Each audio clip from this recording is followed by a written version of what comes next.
Evening all. Welcome to the 7th episode of the Cacophony Sessions. Tonight, I'm joined by Dave. Hello. When I was at school, I used to be in a band called The Hinges. You might not have heard of me, but we supported the Doors. Tom. I've got this theory that there's a Volvo in any sane person's future. Oh, okay. Alex. It's podcast time. And Martyn. Hi, I'm Martyn, and I'm losing my edge to kids from France in tiny jackets with way more talent than I have. My name is Dan, and I put the cac in cacophony. But Dan, I hear you message to @GoldenEPump on Twitter. Plug. Where's the fancy intro? What's going on? Tonight, before we get to the nitty-gritty, I have to address the recent tragic events that have transpired. Gary Barlow has teamed up with James Corden. It's happened. The kind of friend I need is nailed on for Christmas #1. I've heard it. It's charmless. James Corden, with all the subtlety of the honey monster, bellows while Gary Barlow does his best impression of Gary Neville in the bath. It tries so hard to be witty, but it just comes across as inane and smug. The sound of the overrated hacks smelling their own farts. It's like they listened to our last episode when Alex described Jackson and McCartney as giving off douche chills, and then they said, "Hold my beer." Devoid of humanity, it's flowing through the uncanny valley like a river of shit banter. It's awfully produced, self-masturbatory, sub-booble bollocks. Anyway, I can do the Cacophony Sessions again now. It was touch and go when I heard that news, but I feel so much better.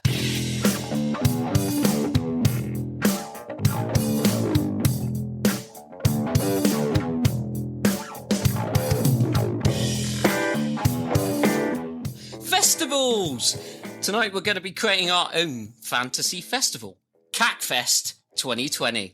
Let's see what my co-cacophony colleagues have been up to. I haven't really been listening to any new music. The only music I have listened to really that's new for me this week is all the festival stuff what we did today. Like pretty much all the bands you guys have mentioned I've barely listened to at all. So yeah, some of them I really liked, some of them I didn't particularly like. And well, yeah, that's kind of it really. My girlfriend broke her ankle, so I'm pretty much like Mary Poppins around the house. Oh no. So I kind of like do a bit of work, run downstairs. Do you need anything to drink? Tea? I'm essentially her legs. But yeah, it's not all good news. Best of luck to your girlfriend in healing. Broken ankle's a horrible thing. Yeah, it's a fucker. That's right, I've recruited Tom's mum, so I'm all right.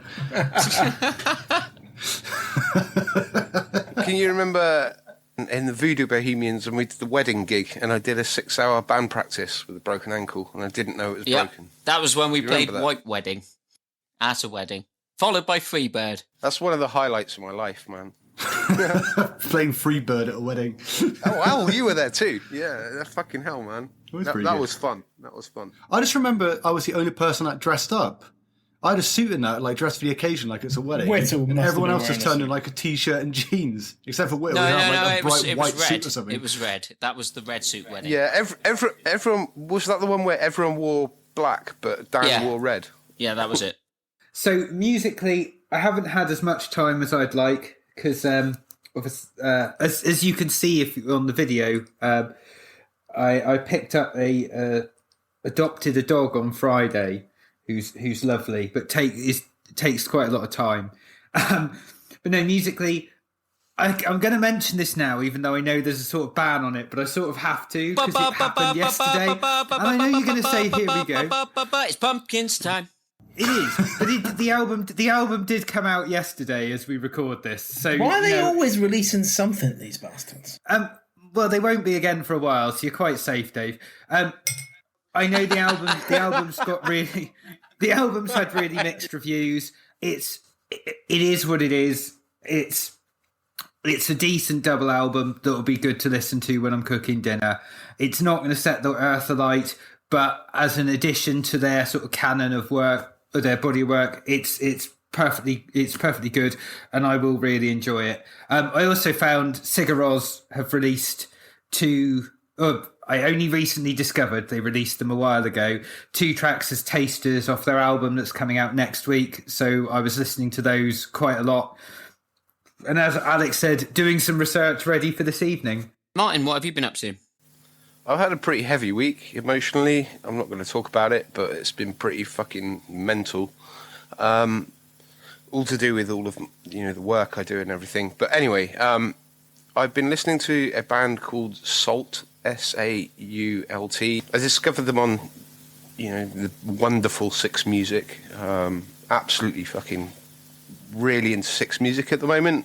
Every morning, it's the first thing I put on. But anyway, it's an amazing album that they've released, and they're a bunch of anonymous people, so nobody knows who they are, and I really like that. It's that supergroup. Yeah, I've heard them on. Yeah, it's a kind of a mystery supergroup.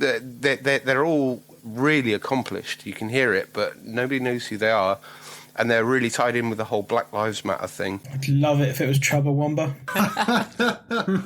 Dave, how goes the fight against coronavirus? Oh, yeah, that was good, man. I've, like I said at the time, and got pretty slammed for it. It didn't really hit me very hard. Not to say that it doesn't hit other people hard. In fact, I'll come on to the concept of people suffering in the most tragic way possible with a couple of my picks later on. But, yeah, I'm good, man. Our jobs is still sort of dangling in the air. I work in the weddings industry, so it's been pretty slammed. So I've been working at like the Amazon factory and some old restaurants I work for and stuff. But I've been listening to a lot of music because I've been working in a warehouse. So I've just been having podcasts and mixes and SoundClouds on. And I've discovered a couple of nice tracks. There's one track that was like an old mashup from the 90s I haven't heard for ages with Norma Weeks and Top Cat. If you search that on YouTube, you should be able to pick it up. That was quite nice. And there's a new band called Porgy, Porij. I don't know if you heard them. They've got this kind of like really melodic, dreamy guitar song called 150 that I've been listening to a lot. That's really nice. It's really kind of repetitive, and for the guitar players, they'll probably find it quite boring. But for me, it's kind of hypnotic. I like it. No, repetition is a beautiful thing. I live off repetition. Well, you might be right up your alley then, Martyn.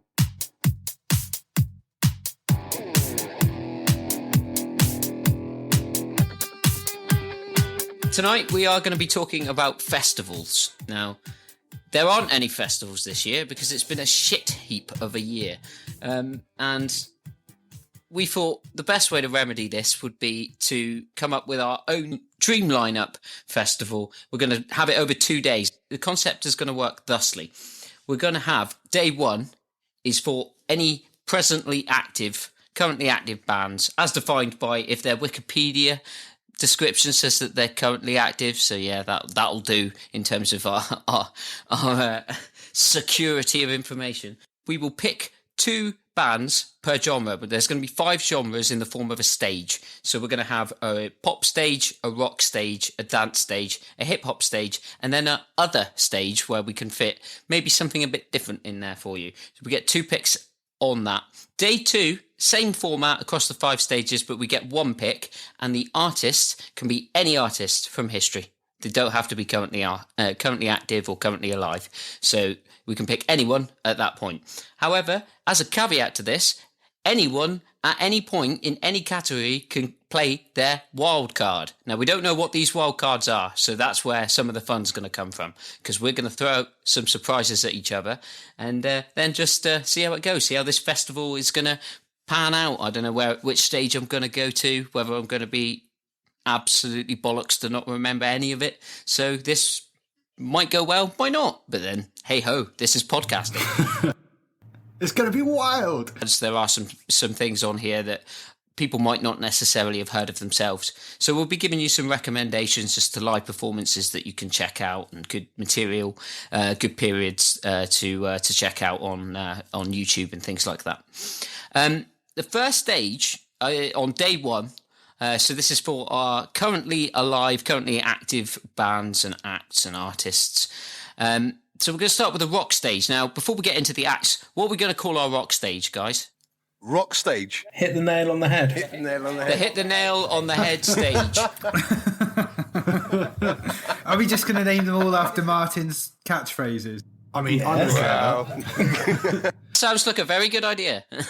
Well, we know the pop stage is going to be called the 20-something school run mum stage. Yeah, of course. Yeah. Sponsored by Prosecco. The Lambrini stage. The rock stage, or the hit the nail on the head stage, as we're going to call it. And the first that we got up is one of Dave's nominations for this evening. And they are a band called the Fever 333.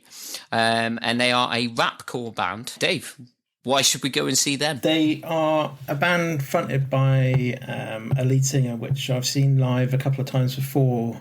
He used to be in a band called Let Live. And I watched them first, I think at Download Music Festival on the Pepsi stage. They played back to back with Trash Talk, or another really good kind of hardcore band. And both the bands are known for their like riotous stage acts, basically. So I think he did a stage entrance and like fought his way through the crowd, and the bouncers just presumed he was a crowd member trying to get onto the stage. So he had a fight with a bouncer before the music even started. Then because he was pissed off with them, he kind of like was mucking around with them because they've got to just stay in one spot and make sure the crowd doesn't get on stage. So he was kind of like wrapping his microphone lead around him and pushing him over, and it was just hilarious. And he climbs like everywhere on a stage and just puts absolutely everything into his performance. He's like dripping with sweat and crying and screaming, and the songs are just fucking amazing.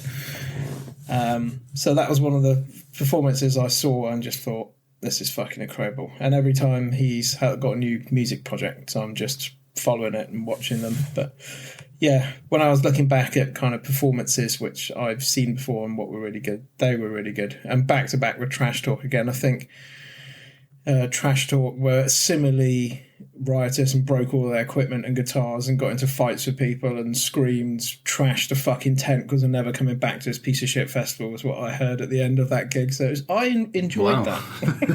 Well, it's always every festival. There's always going to be one artist that at the time decides to do like climb the scaffolding or the recording tower or something. Yeah, I like it. It's like wrestling and music at the same time. When it becomes a performance, that's what makes a live act for me. Like I personally love seeing bands, and I love seeing bands just stand there and do their thing, perfection and all that. But when it becomes a performance, it's different, isn't it? I think their album had come out like the week before we saw them live, and they played one of their new songs, and a lot of the crowd was singing along because they're like, there wasn't a lot of people watching them. I think they're probably quite an underground band on one of the like B or C stages in a festival, basically. But everyone started singing along to the chorus, and he was just like looking at the other band members, almost crying, just being like, how amazing is this? We're in another country and people are singing our lyrics, and it's only come out a week ago. And he was just like really appreciative and just a nice bloke and just full of love and passion, and I enjoyed it.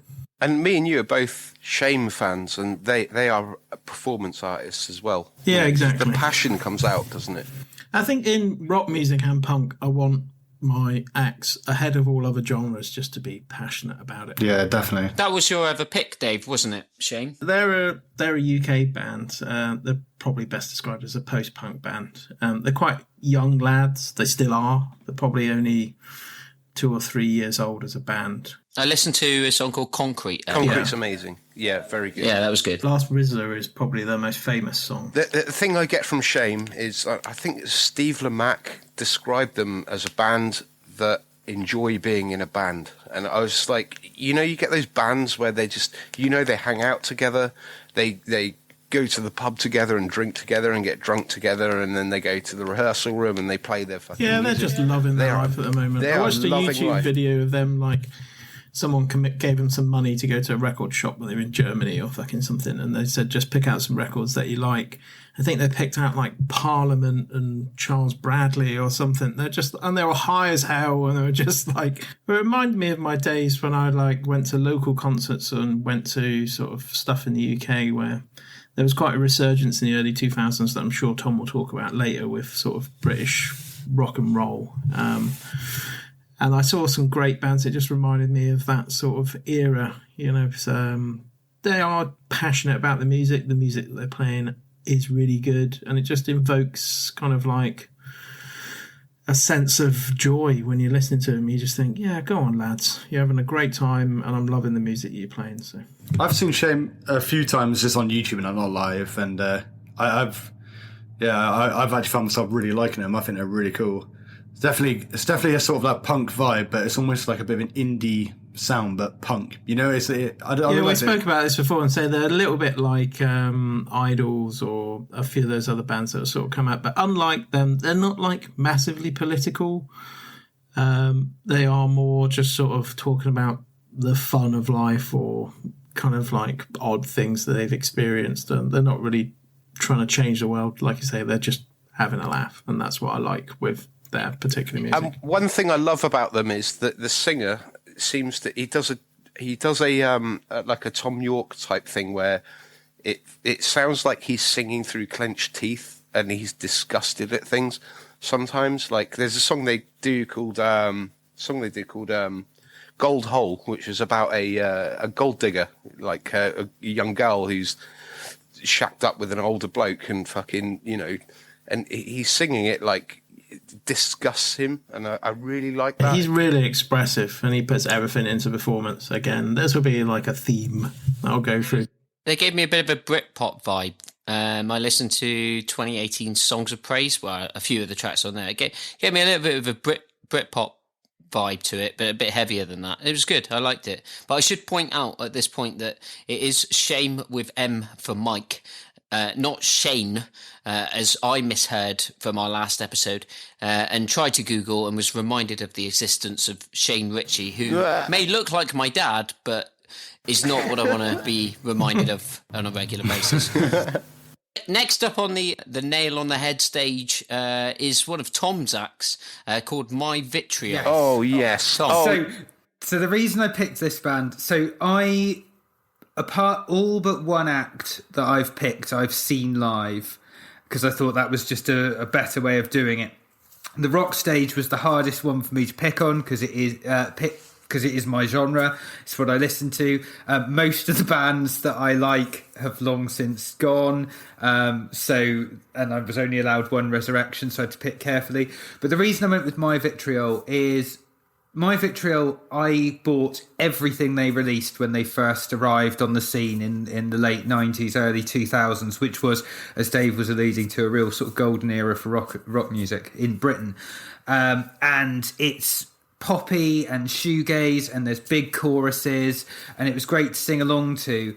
And I loved the records. I didn't see them live at the time. I think their album came out when I was 15.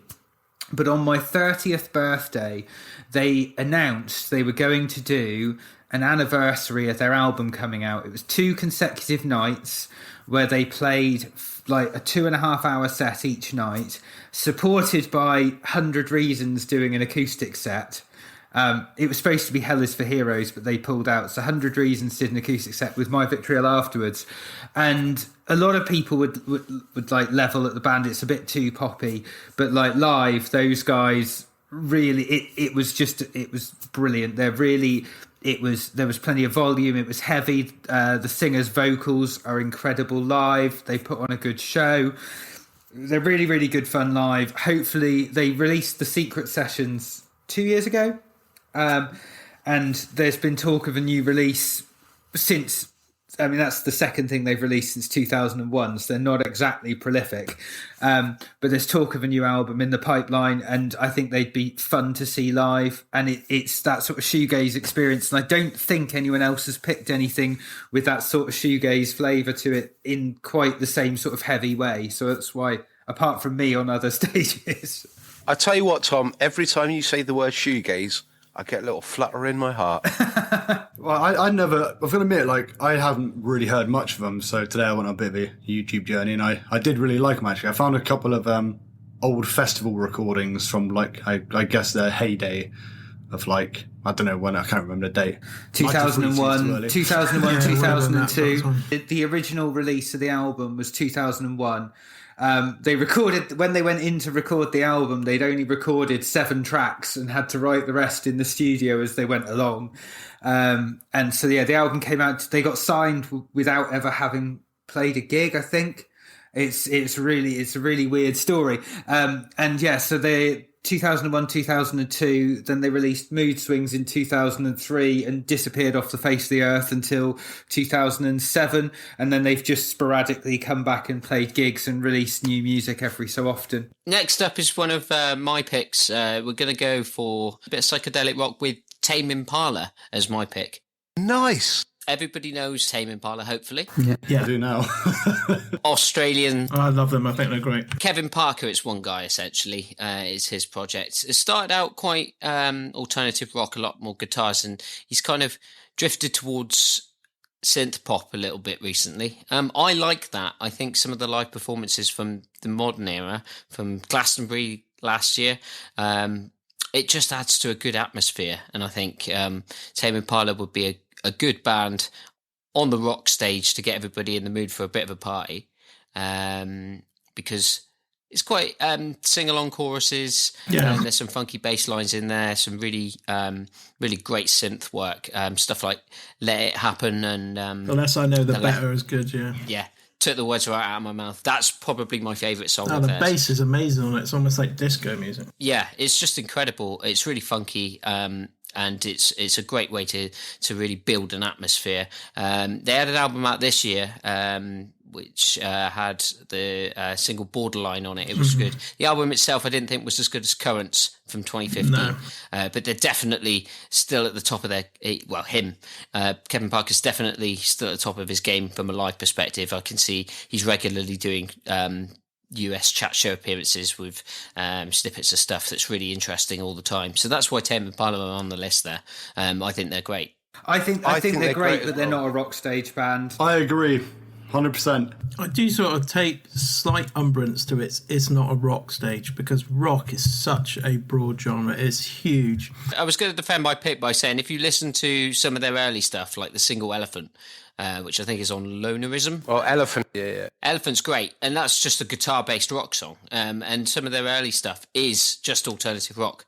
So I would absolutely have them on there. If you think about some of the bands and artists that are going on our pop stage, particularly one of Martyn's picks, there's one of Martyn's picks on the pop stage which I think would be more fitting on the rock stage than Tame Impala would, if you're going to go down that. So I would say I think Tame Impala. I'm not saying I don't think they should be at the festival. I think they probably should, because I'd want to see them, but I wouldn't want. I don't think they. I think they fit on a more eclectic pop stage rather than a rock stage, because you couldn't sit them.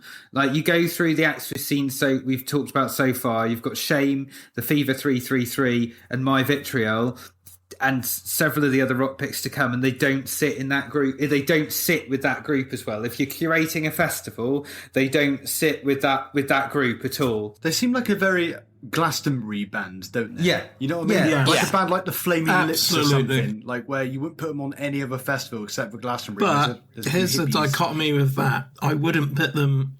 I see Glastonbury as kind of like the single mum school run stage, one massive festival. But I wouldn't put them on that, because it's just. I know they have played and they are a band that would fit into that festival, but I just think Glastonbury every year on year just gets more and more turgid and dishwatery. Speaking of which, can I say this? Because I saw it about a year or two, well, whenever the last Glastonbury was, because it was on TV, and it Last year. Yeah, last year. Kylie Minogue was on it. And I watched it, and she was fucking awful. She actually can't sing. I was watching it going, wow, this is tragic. And then I think it's this year recently, she's been in a paper saying like, oh, she's back, everyone loves her, she's so talented.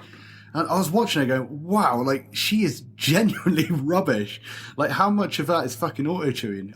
Like, it wasn't just me. Like, my girlfriend's entire family were watching going, oof, she's out of practice. Yeah, I didn't think it was that great. She's not a festival artist, you know. No. She's a bubblegum pop artist who had like a slight resurgence and a slight bit of credibility in the 2000s by getting some good producers in, but she's a soap actress. It's like Come Into My World is a banger. yeah, it's like watching Frank Butcher's grime career. I really wish Frank Bruno had a grime career. Right, Eric.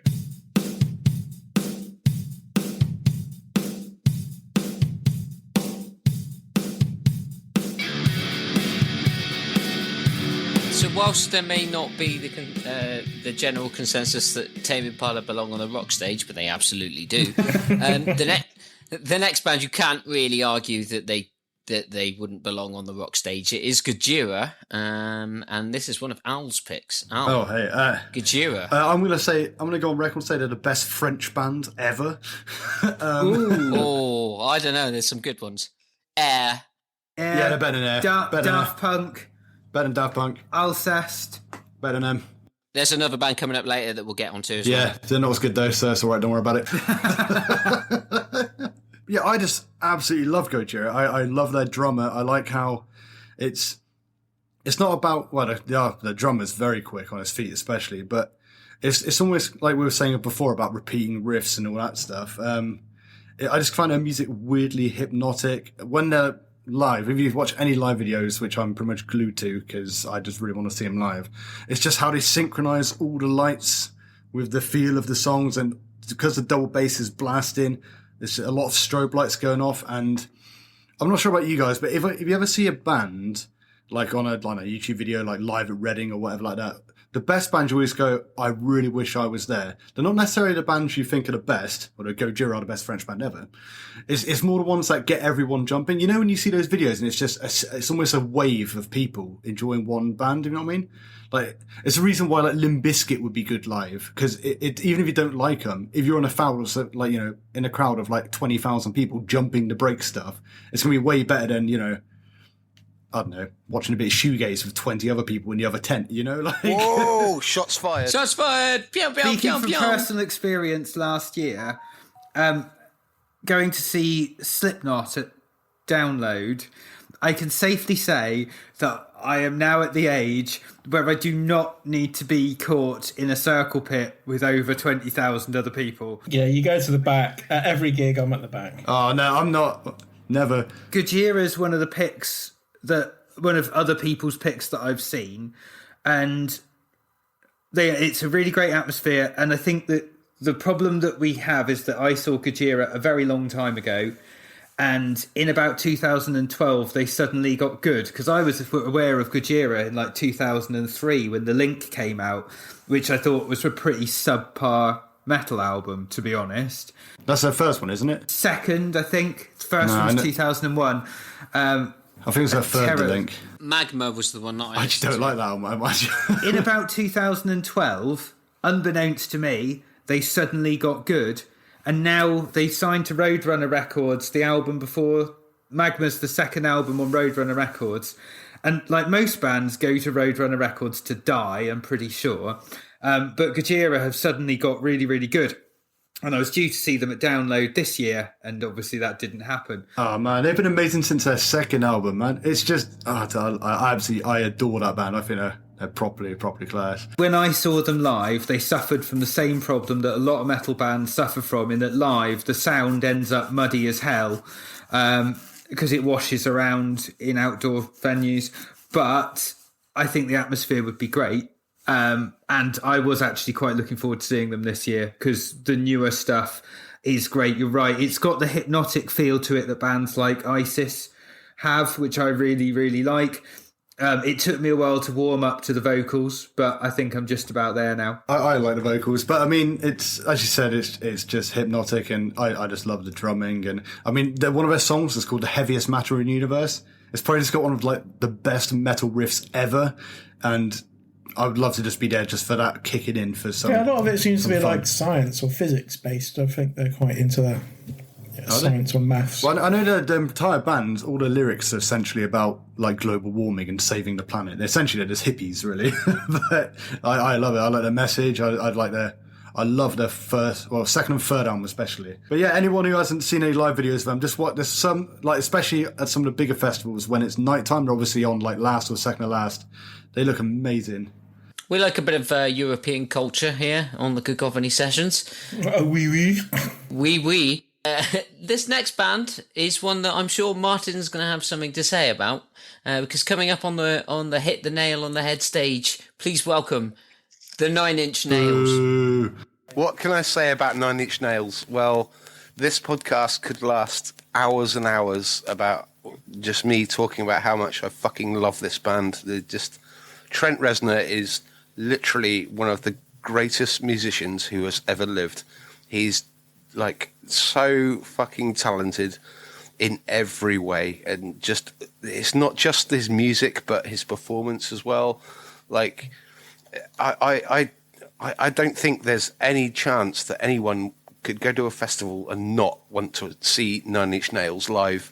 You know, they're just unbelievable. I don't think they're as unbelievable as watching Dave on the screen just demolish an entire digestive in one bite.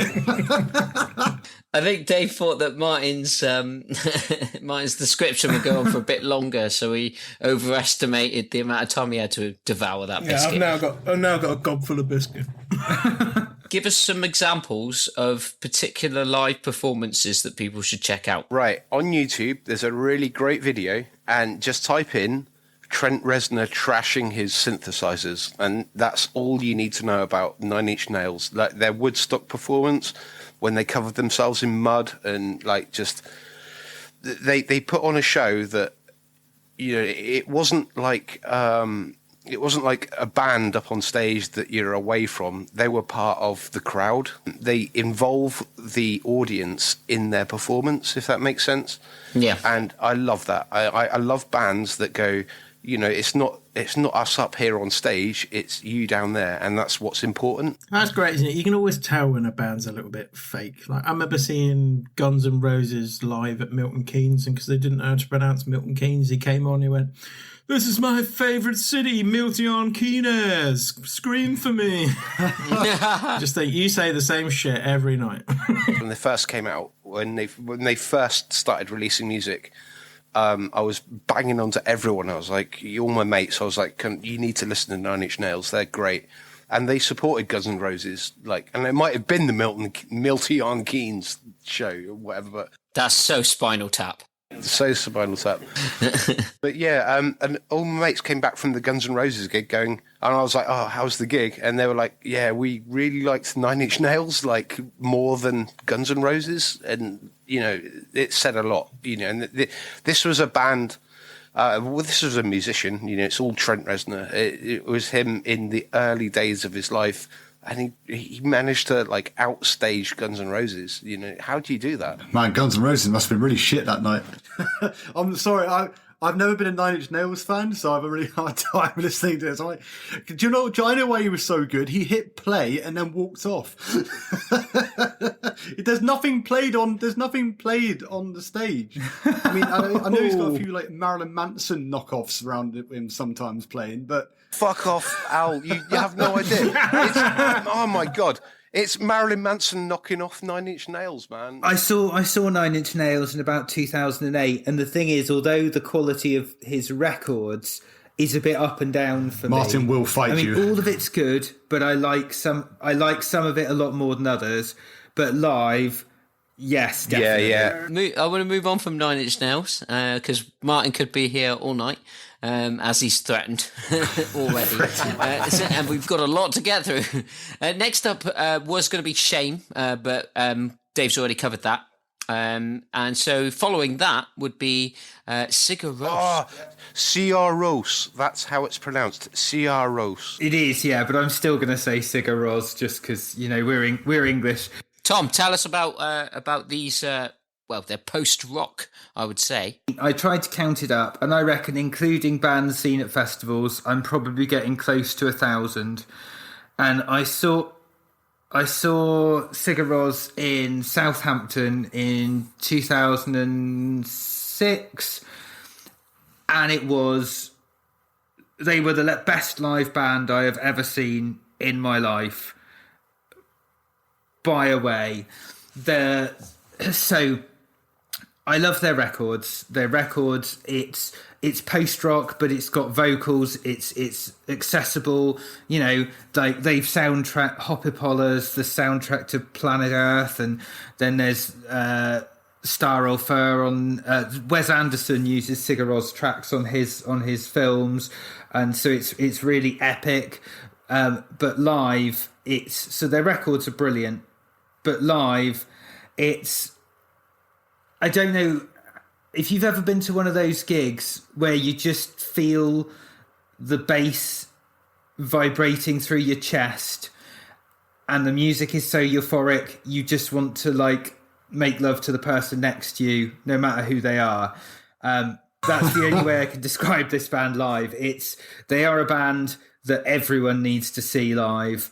And if I could put any band in any of my festivals that I was ever to do, they would be it. Because that set that they performed, and that was touring Tack, and they've released they've released several albums since then, several of which have been superb. So yeah, I just want to see. They're a band I want to see live again at least once. I'm hoping they're going to tour the UK next year because they've got a new album coming out next week. And if they do, I will be there because I need to see this band again. Can I come with you? Ladies, you know that if Tom buys you a Sigur Ros ticket for Christmas, you know what he's thinking. I can borrow the CD. I like the band. What I always liked about them is all of my friends who were into like quite heavy rock music also liked Sigur Ros.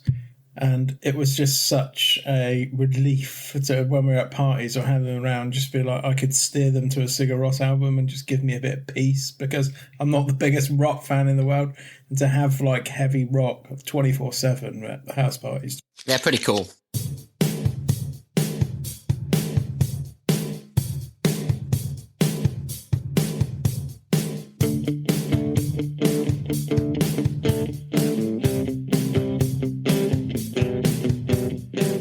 Next up on the Nail on the Hedge stage is Aerosmith, bringing their Sweet Emotion. This is one of my picks. The reason why I picked Aerosmith is because I think we needed a big classic hard rock band. No, nobody needs that. It does need it. I was envisioning Wayne's World 2 specifically when I had this pick. So I'm talking Aerosmith around 93, so the Get a Grip album. Get a Grip's a great album. That's my favourite album. Yeah, of mine theirs. too. Yeah, I think Pump in 89 is really good, and Permanent Vacation in 87 are good, but I think Get a Grip is my favourite. Anyway, I would have picked perhaps Van Halen in this slot, because I really love a lot of Van Halen. Yeah, but David Lee Roth can't sing live. But also, they don't qualify anymore, unfortunately, due to the sad events recently.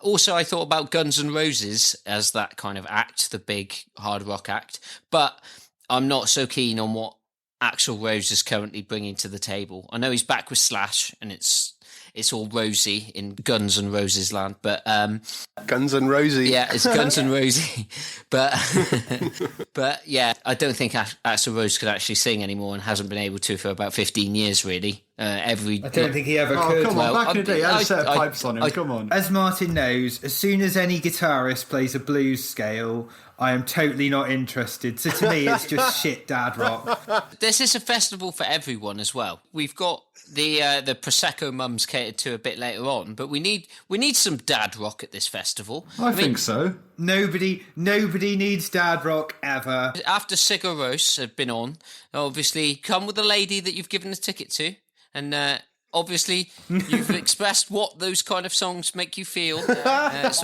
So why don't you find yourself a secluded spot behind a tent somewhere, and then Aerosmith are going to rock the fucking floor. This is exactly the sort of festival I want to go to. Sigur Ros followed by Aerosmith. Fucking awesome. Yeah, well, this is what I was saying just before we started recording. They've done some classics that would really stir a crowd, though. I mean, something like Angel is an absolute tune. Don't want to miss a thing. Not so. Yeah, not, that song sucks. makes me want to tear my own. Yeah, ears I'm off. talking pre 98 Aerosmith. After that song came out. Yeah, except Dan, that we're picking bands that you could see like now, and Aerosmith now suck balls. Yeah, but I stopped watching all the recent YouTube clips. So as far as I'm concerned, they haven't really played a gig since about 95. Do you really want to be responsible for recommending our listeners to go and spend their well-earned money on Aerosmith tickets Hold right on, now? you haven't seen them No, live because it's not an either. Aerosmith gig. There's a lot of other bands on offer.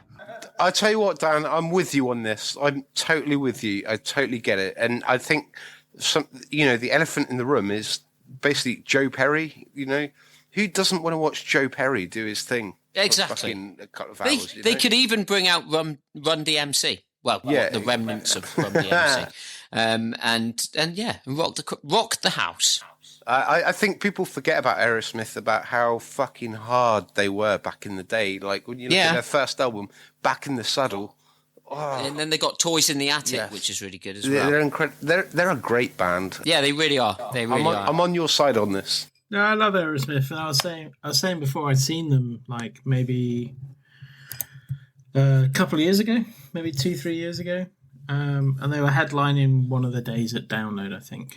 They were great to watch, but what I was saying previously was it was like listening to a CD. So, well, I mean, we sort of covered that you shouldn't watch any live performances from them for the last 5 years, but that was the only thing I took away.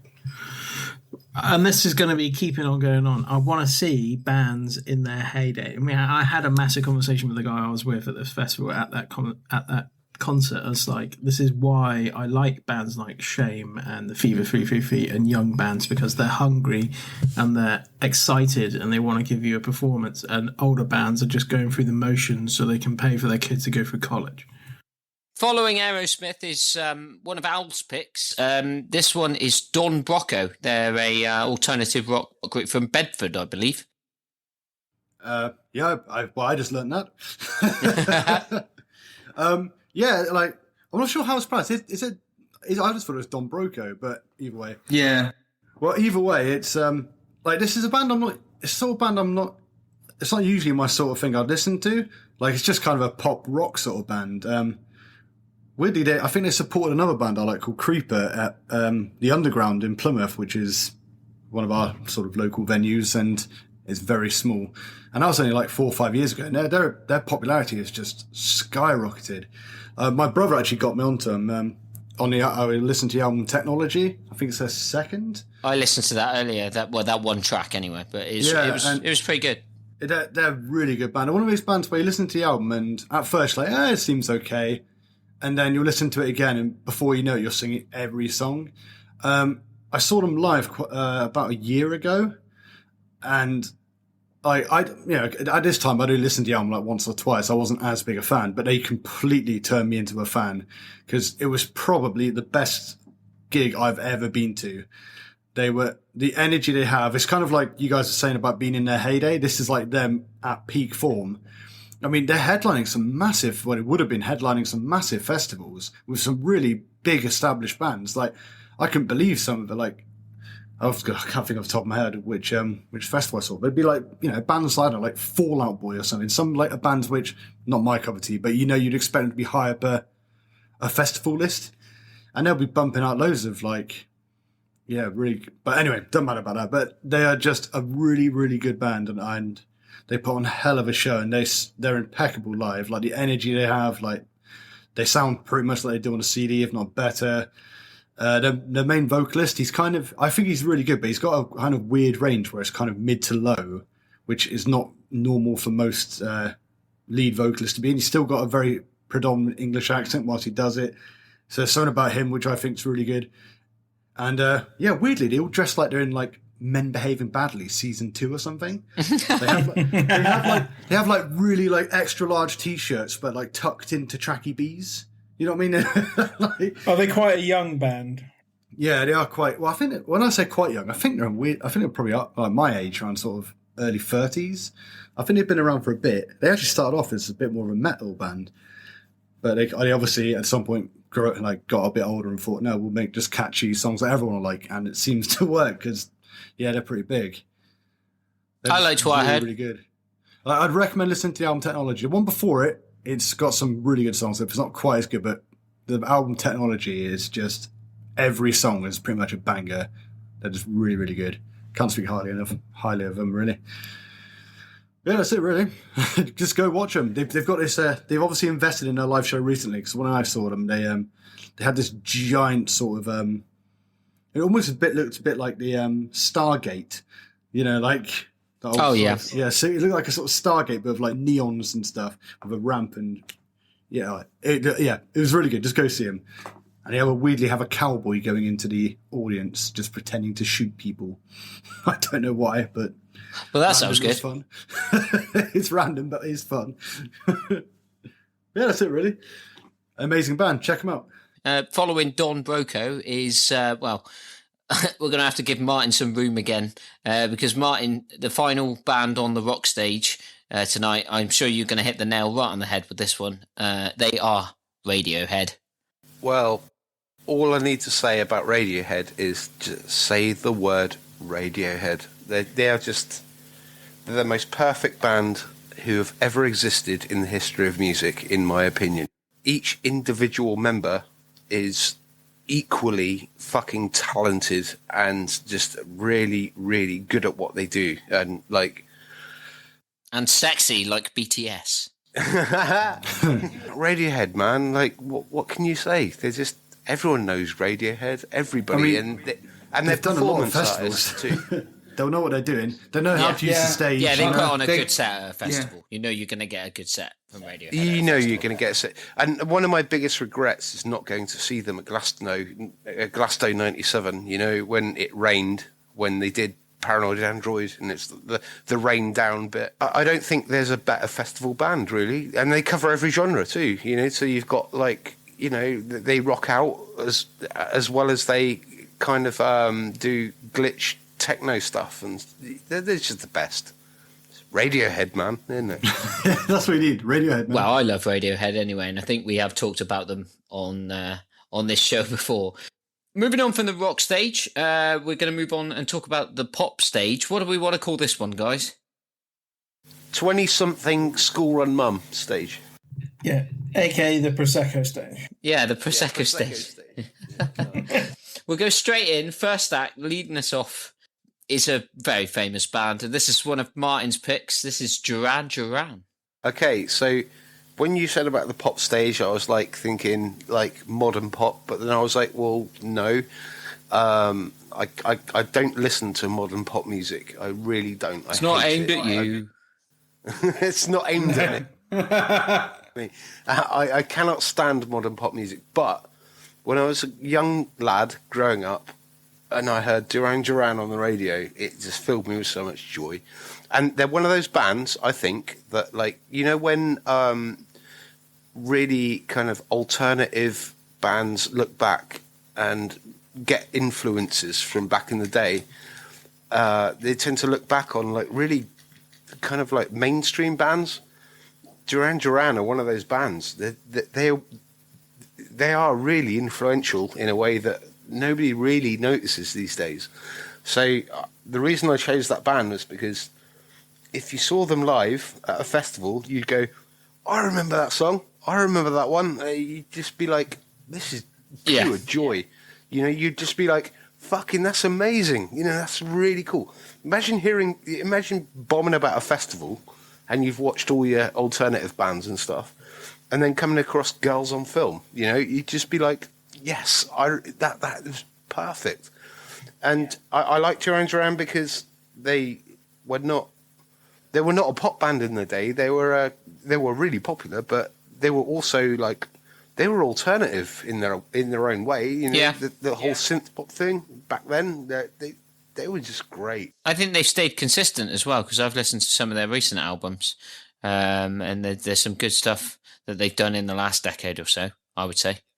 I agree, and also they look fucking cool. I mean, you know, I watched a documentary about them recently, and they're all old dudes, but they still look fucking cool. Yeah. The suits and everything, they still do that whole thing. You know, the silvery suits and everything. They're just a great band. And there's a band that I absolutely adore called The Horrors. I really like. Their later stuff sounds like Duran Duran. It really does. It's a lot of synthesizers and a lot of with shoegazy guitar underneath. But yeah, Duran Duran are a post-punk band in a sense that they had a post-punk sensibility, but they introduced a lot of synthesizers and stuff. They'd be great. Duran Duran would be a great band. I think they were an 80s progression of what Roxy Music were doing in the early 70s. A lot of style, some good grooves, larger than life characters in like Simon Le Bon. Songs for like great movie soundtracks. Like they did View to a Kill, but yeah, they were just great, and they still are. So yeah, I can totally see why they're here. I mean, they got some absolute crackers. Hungry Like the Wolf, Wild Boys, The Reflex. I fucking love The Reflex. Yeah, The Reflex is great, especially the 7-inch mix. It's Girls on Film for me. That's the one. It's their best song for me personally. It's just so good. I don't care about what the lyrics are about or anything, but it's just about the song structure and the production on it is just perfect. They're amazing. And Simon Le Bon is a great singer, and he's underrated. His vocals are they're sublimely brilliant.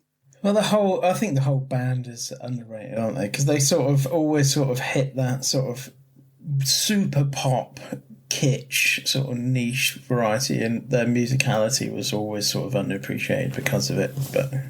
And the bass player as well, like the bass player is the Taylor. Oh, fucking what's his name? You've got Roger Taylor and you've got Andy Taylor.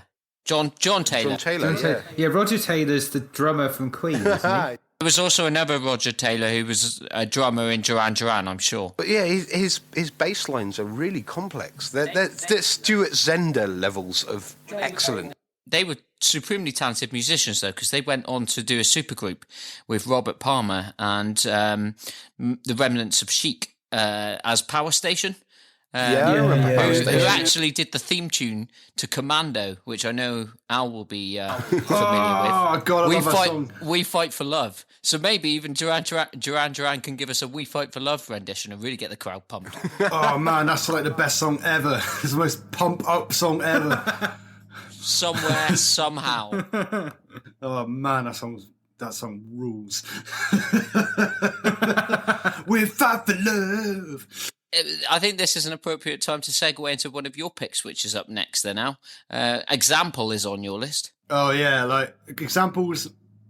it's not my sort of music usually, but I think I listened because I think he was number one in 2011 or whatever it is when I actually started listening to him with I think the album was Playing in the Shadows, that album, and I love that album. I quite like the album before it, and I haven't listened to another album since. But when I think of a pop, song, or I guess it is pop. It was number one in the pop singles charts, but I just think of that album, and I would just love to see it live. I've seen live videos of him, and he looks like he knows exactly what he's doing. It's quite dancey, so in a festival environment, even if you don't know him, everyone's going to get up dancing. And yeah, I just think he's really good. I think he's a pretty decent rapper, but how he melds his rap with singing, all the electronic sort of dance music underneath it. The albums I've listened to, he's got a couple of darker ones about. He's obviously been broken up with a lot because he's a bit of a dick, and he's written a few songs about it. And yeah, I just think it's just really good, really catchy, and I'd love to see him live at some point. If I can speak on this a little bit, because I know he used to be a battle rapper in London, so I went to a lot of like battle rap or hip hop concerts when I lived in London.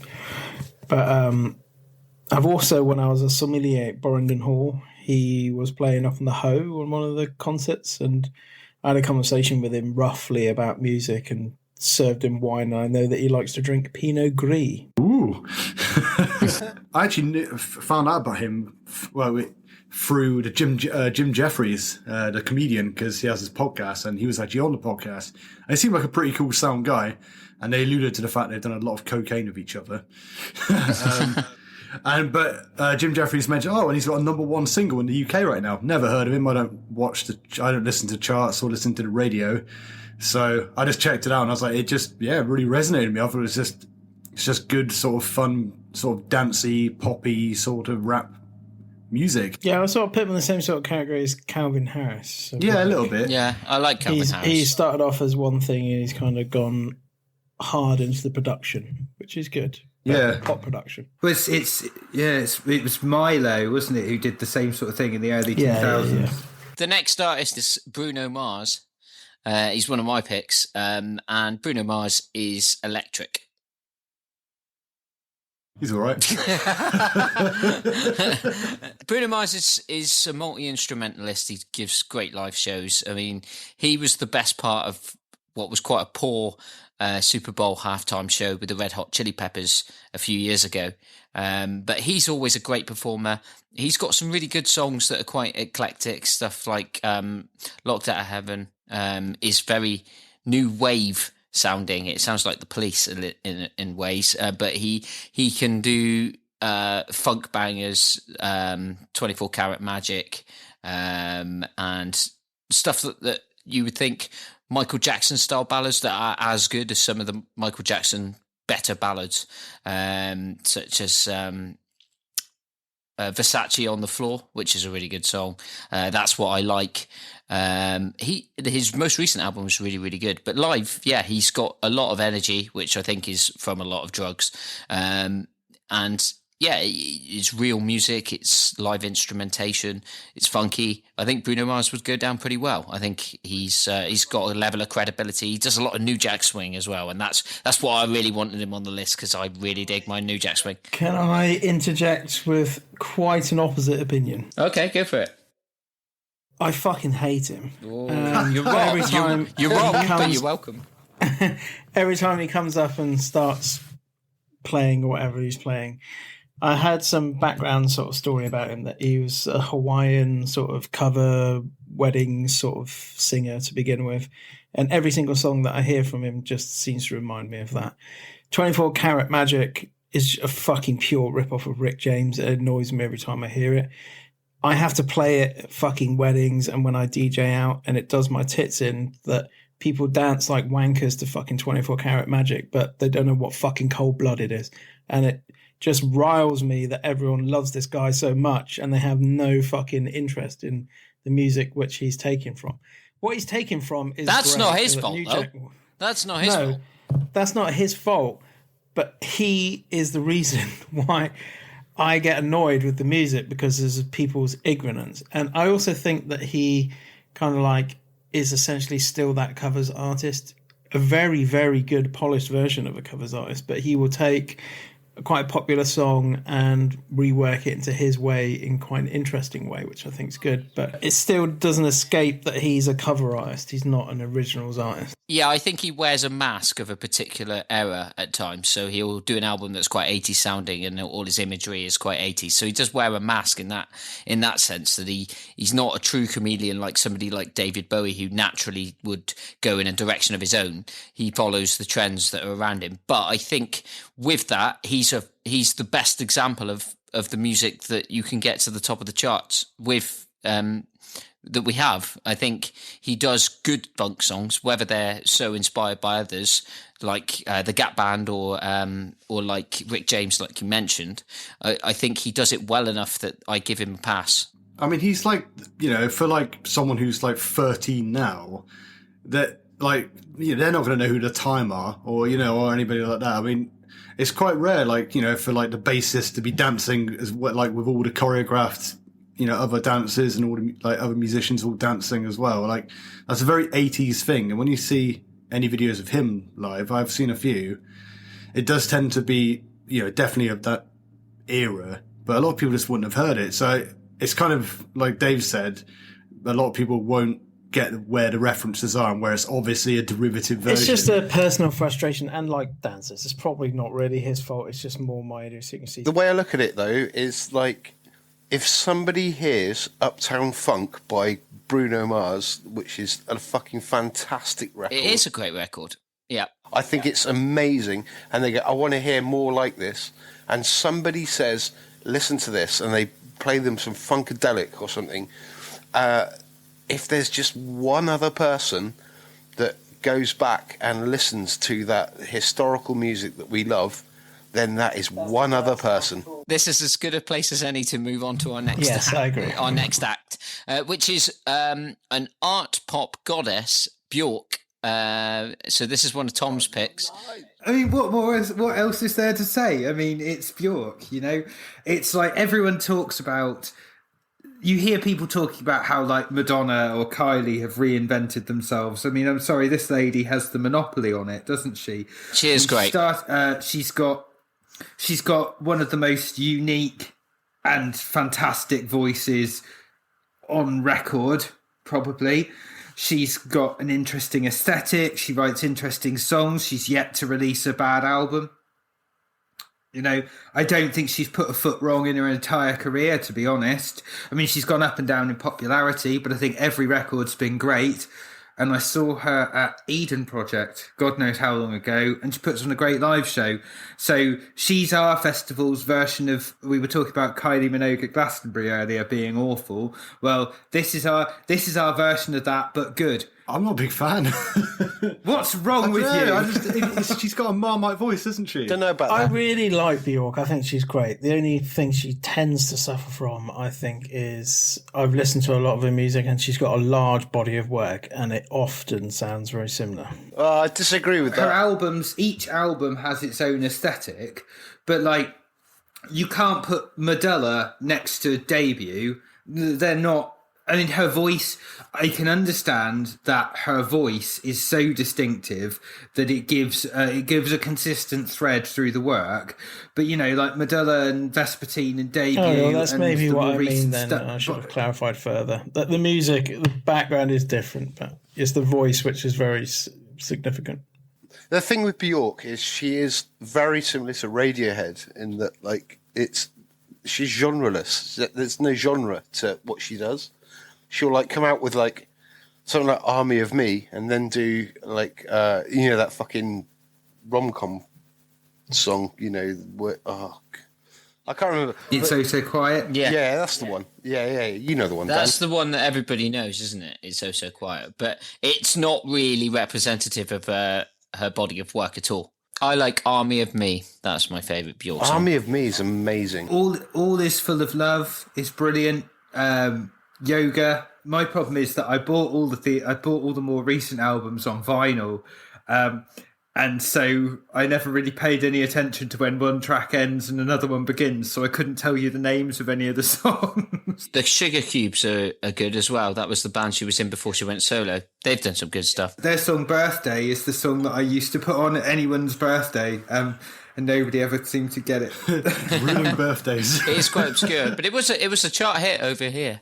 It was. I think that was about 1989 or something like that. But she was a child star before that. She released an album when she was like 9. Also, just before we quickly move on, if you YouTube the Bjork Stalker, it's one of the most. Oh, that's stories crazy! I've Yeah. ever read. Bjork Stalker. That's the guy who fucked up. tried to send anthrax through the post or something, wasn't it? Please watch it. It's fucking crazy. Particularly the Mad Lads version of the Bjork Stalker is a great YouTube video.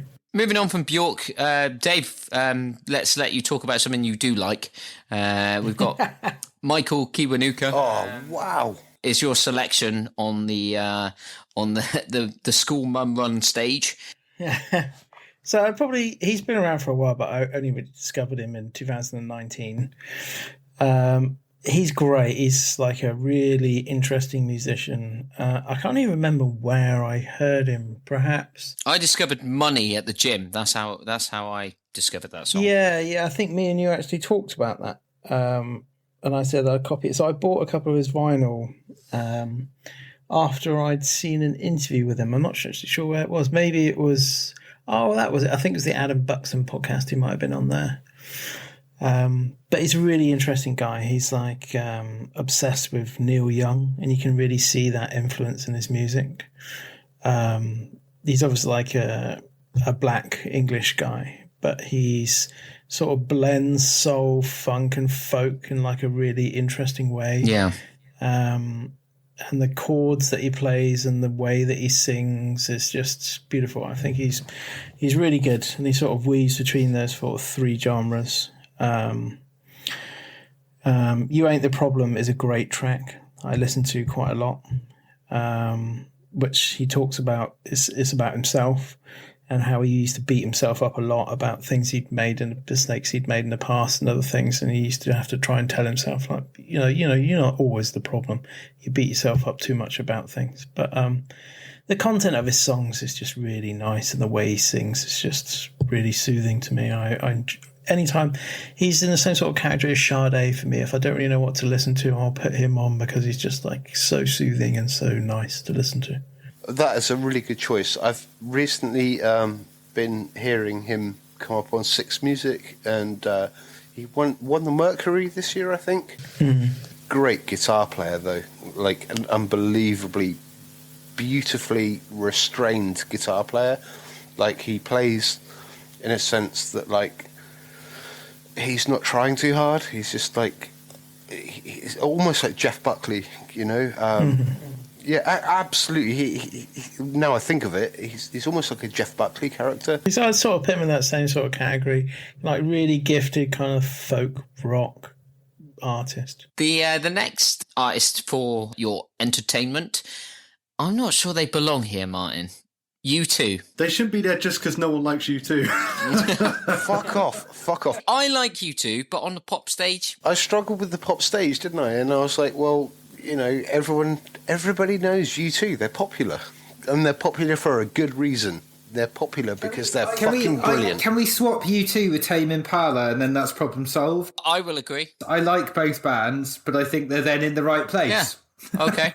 And that'll calm Tom's ADHD down a little bit. Yeah. Anyway, Martyn, why should we watch U2? Well, because U2 are one of the best bands in the history of bands. They're just amazing. Everybody knows them. They're great. But I will say, it's U2 up until and including Acting Baby. Oh, you've gone earlier than I would. I would say up into How to Dismantle an Atomic Bomb. Oh, All That You Can't Leave Behind, the end. That's the album, isn't it? Joshua Tree is the only album, surely. It is their best album by a long way. But no. The Unforgettable Fire is great as well, though. No, Unforgettable Fire is absolutely brilliant. It's got Pride in the Name of Love on it. It's Pride in the Name of Love. It's one of the greatest songs ever written. From a guitar player's point of view, I'm going to do it. I'm going to say The Edge is one of the most underrated guitar players ever. I don't think he's underrated. Because he plays so little. I think he's just rated. He's not underrated. He's not overrated. He's just rated. I don't know. People go, oh, he's not very good. He relies on delay pedal. I'm like, well, yeah, he relies on delay pedal because it sounds awesome. I just find U2 incredibly dull. There's something about them I've just never liked. I tried today. I looked up like their heyday and I watched like half an entire set.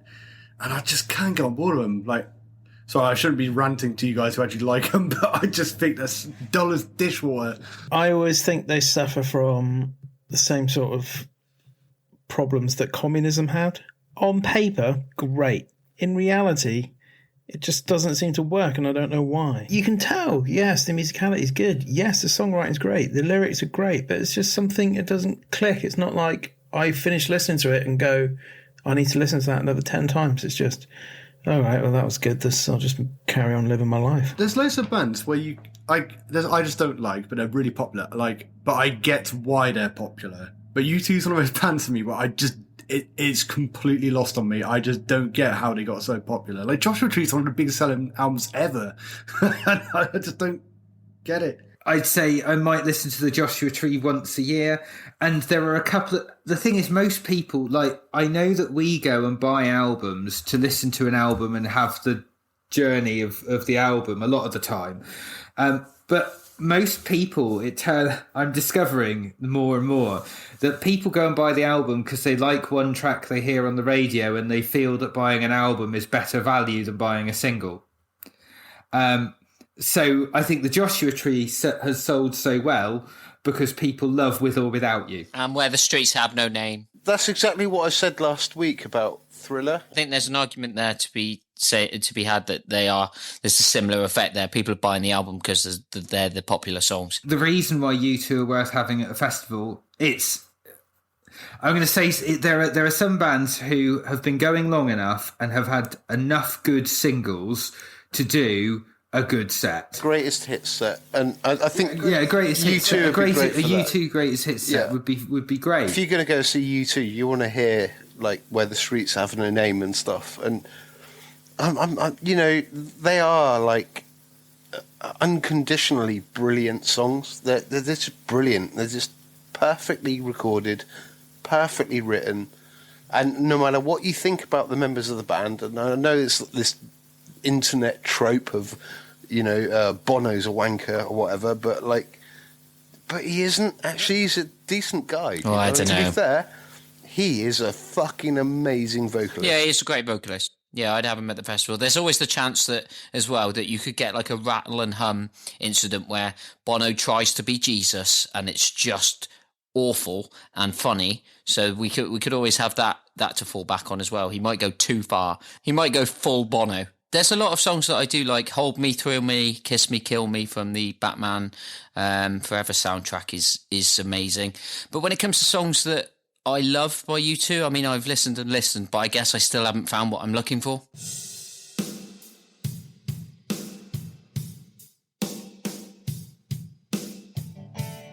The next one is my pick. It's guitar legend and his band, Chic. Oh, yes! With Nile Rodgers. So I think Chic have to be there. They played at Glastonbury. Well, they played at Glastonbury a lot, I think. They always do an amazing set. They've got such a back catalogue because Nile Rodgers has been involved with everything from Get Lucky with Daft Punk to David Bowie's Let's Dance. Duran Duran did a lot of work with Nile Rodgers as well. So you've got to have him there. Just purely for the back catalogue alone, they can go through the Chic stompers that you've got, like Le Freak, and then you've got. They could bring out members of Duran Duran and reform the Power Station. So Al gets his "We Fight for Love" rendition. Madonna, yeah, Sister Madonna. Sledge, It's man. just a who's who of who have had great records in the past 40 years, and I think Chic have got to do it. It's nothing but a party. That's what we need on the main stage. Get people going. Everybody likes Chic. Nile Rodgers is such a good guitarist. He's so easy to identify when he's playing, even though he takes a backseat role in a lot of what he's doing as a producer. You can always hear it's Nile Rodgers. He has that chunky guitar sound, and it would just bring such joy to the festival. So I think you've got to have Chic. My love for Nile Rodgers has no bounds. It's just, fucking amazing choice, Dan. Amazing choice. the only slight counter argument to that is I've seen Chic live at the Love Saves the Day festival in Bristol, and it would have been about 2017, 18, I can't remember the day. And they were great, but the sound there was just crap. It kept cutting in and out, and that's not their fault. That's the festival organisers or the soundman's fault. And they were kind of rushing. They were late to get on stage. When they got on stage, there was these two guys dressed in pilots' uniforms. And you're like, what the fuck are these guys? And they came on stage and started playing. And they were like, we've just finished this festival in Monaco. We've taken a private jet here. We've fucking caned it from Monaco to here. It's taken us 2 hours. And we've raced from the airport to here, and we've taken the pilots with us. And the pilots were fucked on stage, just dance around to the music. So, yes, they are fucking great. And they came out and they did a really good show, but just the sound was so handled badly there. So unfortunately, the only reason I haven't chosen Chic, although I think their performance was great, it was just that one bad experience out of the gig that's nothing to do with them, but was just annoying for me. I'd spent so much time looking forward to seeing them live, and it was just kind of a bit ruined by the fact that A, they were late, and B, the sound men weren't prepared. Well, I don't think we have to worry about sound quality issues here at Cacfest 2020. Like the Cacophony Sessions, we always pride ourselves in the most highest audio quality that you can get. Maybe bar episodes 1 and 2, parts of 3, some bits of 4, a little bit ropey, but we're getting there. The sound quality is always improving, and we're all about sound quality. So yeah, I think we don't have to worry about that at this festival. Definitely not. Because Chic are one of those bands which everybody is aware of what they would bring to the table. They've done the legend slot at many festivals, and they're always well received critically, as well as by the general public. So I don't think there's a lot more that I want to say about Chic, other than just go and check out the back catalogue of production work that Nile Rodgers has done if you haven't already. We've already mentioned some of the tunes that he's done, and it is vast, and there's a lot of them. But next act is equally a nostalgia act as well. It's one of Al's choices, and his name is Billy Idol. Yeah, I completely. When you said that, I completely forgot who I'd actually picked. Yeah, I mean, I'm not the hugest Billy Idol fan. I just thought he's amazing. got into Billy Idol, obviously I'd heard the singles, but I guess it's because we did a cover of Billy Idol and it got me listening. And then I downloaded the greatest hits. So I couldn't tell you anything like album by album. I wish I could. I probably should go back. But Rebel Yell's a good album. I'll give it a go. But like, I just loved his greatest hits and I listened to it all the time. And for me, when I thought of a pop act, I genuinely loved, I wouldn't be like stretching that, I don't listen to too much pop, but I would say I definitely listen to his greatest hits a lot. And I would just love to see him. I like Rebel Yell and, all the other singles are just fantastic. And he has his songs have a certain mid-ground between rock and kind of pop, and it's catchy and it's not pretentious at all or anything. It's just, it kind of sits in that exact sweet spot for me where I just think he's just rad. You know what I mean? Like, I really, really like He is Idol. amazing. And has that just right level of 80s-ness, which I quite enjoy. So Oh yeah, definitely. It's coming up to that time of year. I've actually got Billy Idol's Christmas album where he sings all the Christmas classics in a crooning style. It's actually amazing. Please listen to it. I grew up with Billy Idol. Well, I didn't grow up with Billy Idol. He's a lot older than I am, but my dad introduced me to Billy Idol's music as a kid. He's always amazing. I love all the big singles, and yeah, great singer. Can do a lot of different styles. His music's always quite tongue in cheek as well. I don't think he takes himself too seriously, and so I think that's why he kind of earns a lot of good favour from audiences at these kind of events. So I think he would go down really well. I'm not so sure on him being on the pop stage. well, what would you put him as? I'd have him on the rock stage. I think he's good enough. No, I'd say he's more pop than he way. is rock. I know what you mean. It's a fine line, but I would say pop. I'd just be happy to hear him. I'm not going to object to him being on the pop stage. I'd be there, throwing my wild signs high. I love Billy Idol. Yeah, he's great. I mean, he's not an act I've seen live, but I think I will see him before. My father-in-law is obsessed. He's like an old punker and he loves him. But I've talked about previously how he was like shunned by the English kind of punk scene because he wasn't really gritty and authentic enough, but America just loved him. America just bought him up and he fitted really well. And then he came off the back of MTV and that was the end of that story. But yeah, I think he's great. Yeah, even some of his pop records, Eyes Without a Face is a good one. That's not really a rock song. It's got some guitar on it because you got, is it Steve Stevens? Amazing guitar player. He played on Michael Jackson's Dirty Diana. Mm-hmm. Yeah. I will say with Billy Idol, who is awesome, absolutely awesome, just avoid the Cyberpunk album. God, yeah. That's really bad. Yeah, there's a really interesting YouTube video by a guy called Todd in the Shadows. Oh, I saw that one, yeah. If you haven't checked out Todd in the Shadows, his YouTube channel's amazing. Shout out to Todd in the Shadows. He does a really good episode on why it's called Train Records and why that album was such a flop. And it is, I've heard bits of it. It's pretty awful. There's a cover of Heroin by Velvet Underground. And it's just one of the most bizarre things you'll ever hear. So maybe, avoid that album. But yeah, Billy Idol, good in my book other than that. Next up is one of Tom's picks. It's Church's synth pop band. Yeah, I saw this band. So this band formed out of the ashes of one of my favourite bands of all time, who I never saw live, and so don't make my list on either of the 2 days. But a band called Areogram, and one of the old guitarist from Areogram was doing some record production with a band called Blue Sky Archives with and they got together, the singer, and joined them, and they made Churches, and it's just pure cheesy synth pop goodness with catchy choruses. The production on the records and live is great. It's got a really nice full sound. What more can I say? It's just happy music, isn't it? And I saw them live in Newcastle, would have been 2014, 30. And they were great. So, yeah, they're good live, and it's really happy festival music. What more do you want? Yeah, I listened to them. I don't know why I've avoided them thus far, but yeah, I really liked it. Synth pop is right up my street. Yeah, I would have said they're like perfect for you, Dan. I don't know how you're not really... Yeah, I don't know how you'd never heard them before. I'd heard of them and didn't really pay any attention. And yeah, I listened to their first album this evening. Well, parts of the first album this evening. And it's really good from what I can tell. So yeah, I'd be up for going to see Churches. The first 3 albums, I think there's only 3. I haven't been up to date lately. I think it is 3. I was on Wikipedia earlier. They're all great.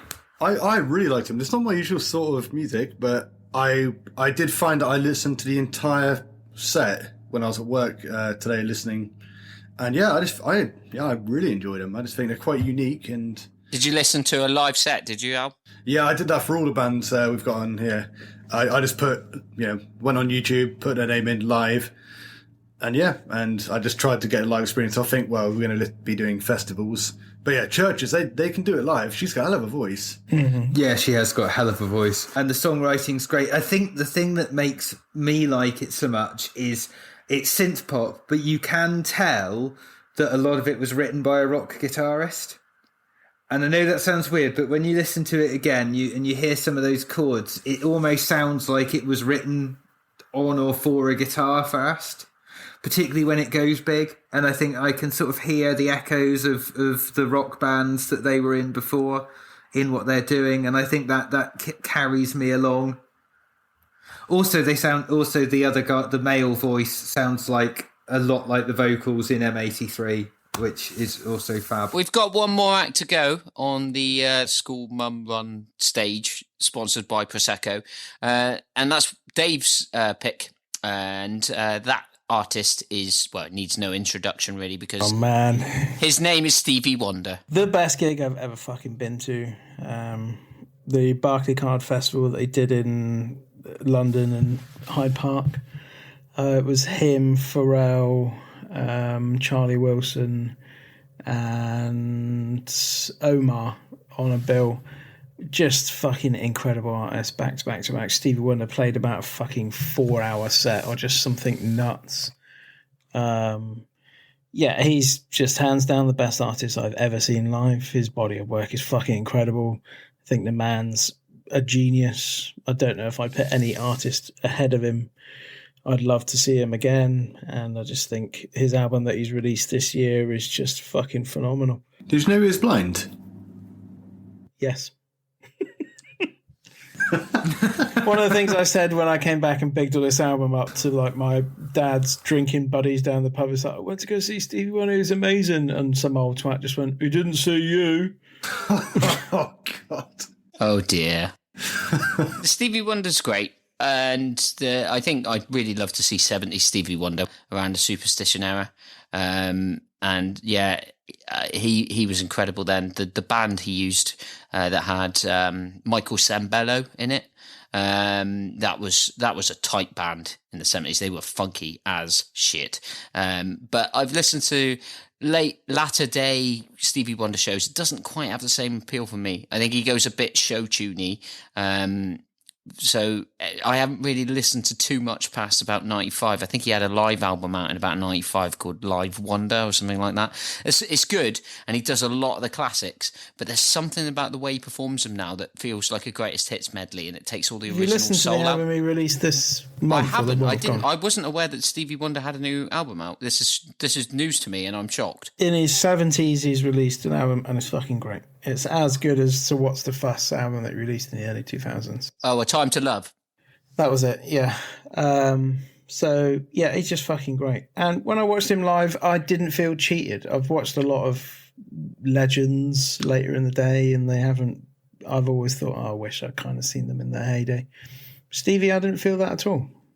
I felt that I got what I got. I got Stevie Wonder, and he gave me as good as he would have given me in any other decade. I think, yeah, well, Stevie Wonder is an artist that I love, absolutely. And, well, his studio output in the 70s is matched by barely anybody. I think if Stevie Wonder isn't at the top of your fucking list, the top of people to see before they die, there's something wrong with you. There's something wrong. You need to do everything you can do in your life to save up for that ticket, find out wherever the fucking show is, and go and see the man. Because he's not going to be here much longer, and he's a fucking legend.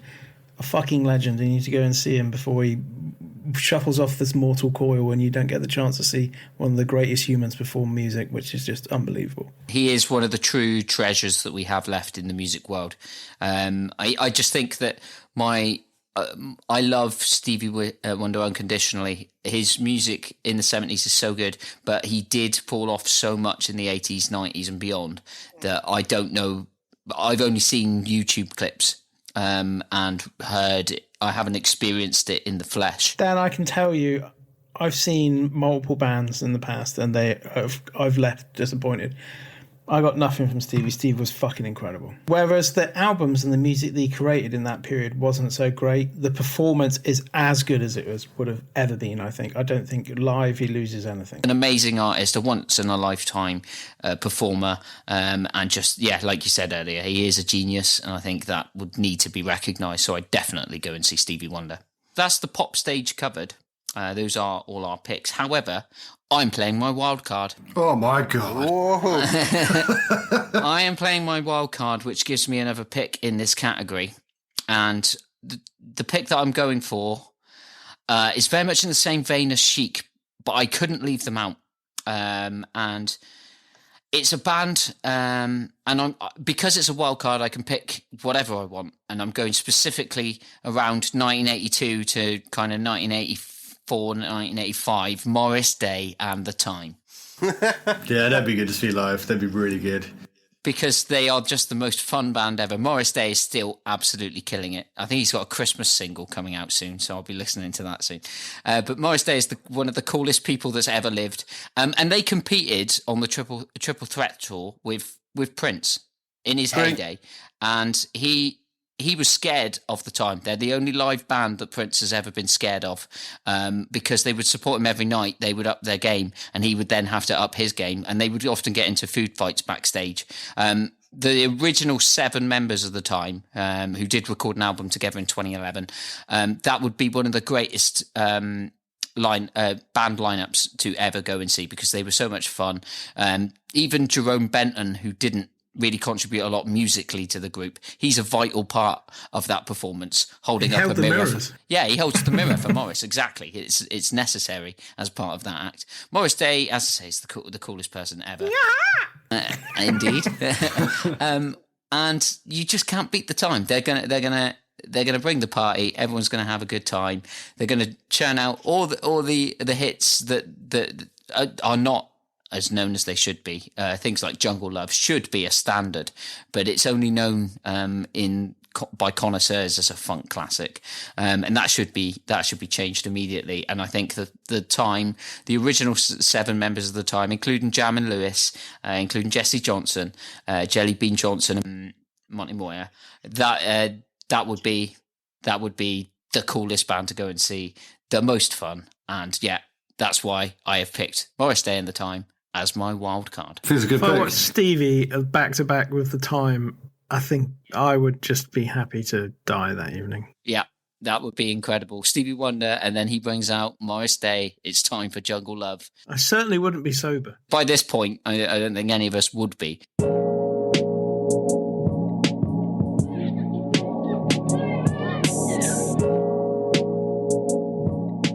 The next stage that we are going to talk about in this part of the episode is the dance stage.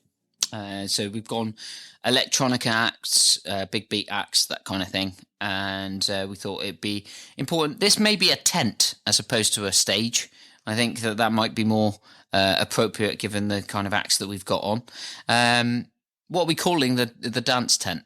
I named it as the Hot One stage. Oh, the hot one tent. Yeah. I quite like the hot one. Who's coming into the hot one tent? Oh, Tom, that's definitely a line that you'd be using that night. Who's coming in? Who's coming into the hot one tent? Because first up, we have a joint pick. Both Dave and Al have picked Faithless. Oh, snap. I'm going to let Dave do this because he'll probably knows more about Faithless than me. I've just got a couple of their albums, quite enjoy it, and I've seen some live videos, which is just... I mean, who wouldn't want to see, like, what is God as a DJ or whatever live? I mean, just that build up and when it kicks in and, I mean, you can't go wrong with it. It's a perfect festival, man. Like, every time you see a Glastonbury clip, it seems to be Faithless are on it because they're amazing, you know? Like, Faithless are the ultimate dance band to see live. They are fucking amazing. I've seen them live a few times, always under the influence of ecstasy. But they The drops are fucking incredible. Maxi Jazz and Sister Bliss are just two of the fucking greatest musicians to ever exist. I've seen Sister Bliss do a DJ set. Yeah, she's fucking incredible. And just they understand how dance music and drug culture exists as one.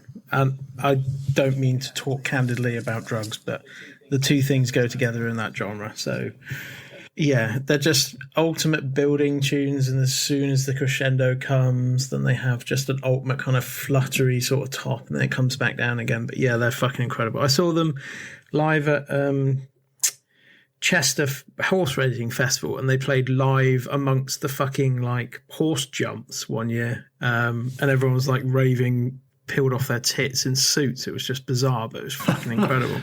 But yeah, they're just a fucking great band, and they have some unbelievable bangers with some unbelievable drops that just like hit you like someone's kicked you in the chest with a Doc Martin boot. I mean, if you're just standing there and you've got Insomnia come on, and you know you've got like a 5-minute intro for when before it drops. You've got to play the full version of that as well. The monster mix. The electricity in the air. I mean, especially if they play at night or something, like, and you know it's coming, you're there 5 minutes just gradually waiting for this to kick in. You're going to lose your shit. I'll be honest, the only reason I didn't pick them is because I knew other people had. If you went back to back with Faithless, any dance band would just be like, well, there's no point. They're a headliner.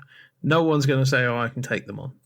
They're just heavyweights. Well, I think one of my two picks could. I wouldn't put them ahead of Faithless and the Dance Act. They're fucking great, and I know who you're talking about, but yeah, I'm afraid not. Well, next up, attempting to follow Faithless is one of Martyn's picks, and it's a band that I've recently listened to. It's French house, and it is Justice. They're a dance band, but they act like a rock band. They're just absolutely unbelievable. They're heavy as hell. So the early days of Daft Punk, you know, kind of been a little bit experimental with their electronics, but there's loads of guitars and stuff going on as well. It's just, Justice are great. They make you want to do things with your day. If you wake up in the morning and you put Justice on, you are going to have a good day. End of story. And also their best track, DVNO, is fucking awesome.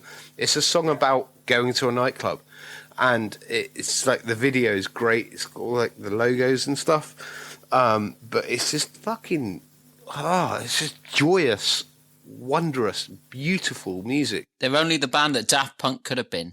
They sound like early Daft Punk. I think you've hit the nail right on the head there, Martyn. I'm going to say something which is maybe not going to be to your liking, Martyn, because I feel like everything you've said I've just completely disagree with. I don't know anything about them, to be honest. But I've listened to I watched a few live videos today, and other than a really nice light show, I think it's a problem with a lot of dance acts, really. They're just glued to their computer. Like, I didn't see them move once. To be fair, the gig I saw was like, I think it was playing to like Google corporate gig, so that might not be the best example. You probably watched the wrong video, man. Yeah, I think I must have, because to be fair, they are pretty much good. Like, I went to see quite a few. So that era in the mid 2000s, you had like Justice and Daft Punk and Simian Mobile Disco Electro and stuff House, like that going on. called, yeah. And like Yeah. Busy P And and it the was- Headbangers were kind of like the forefront of it. Yeah.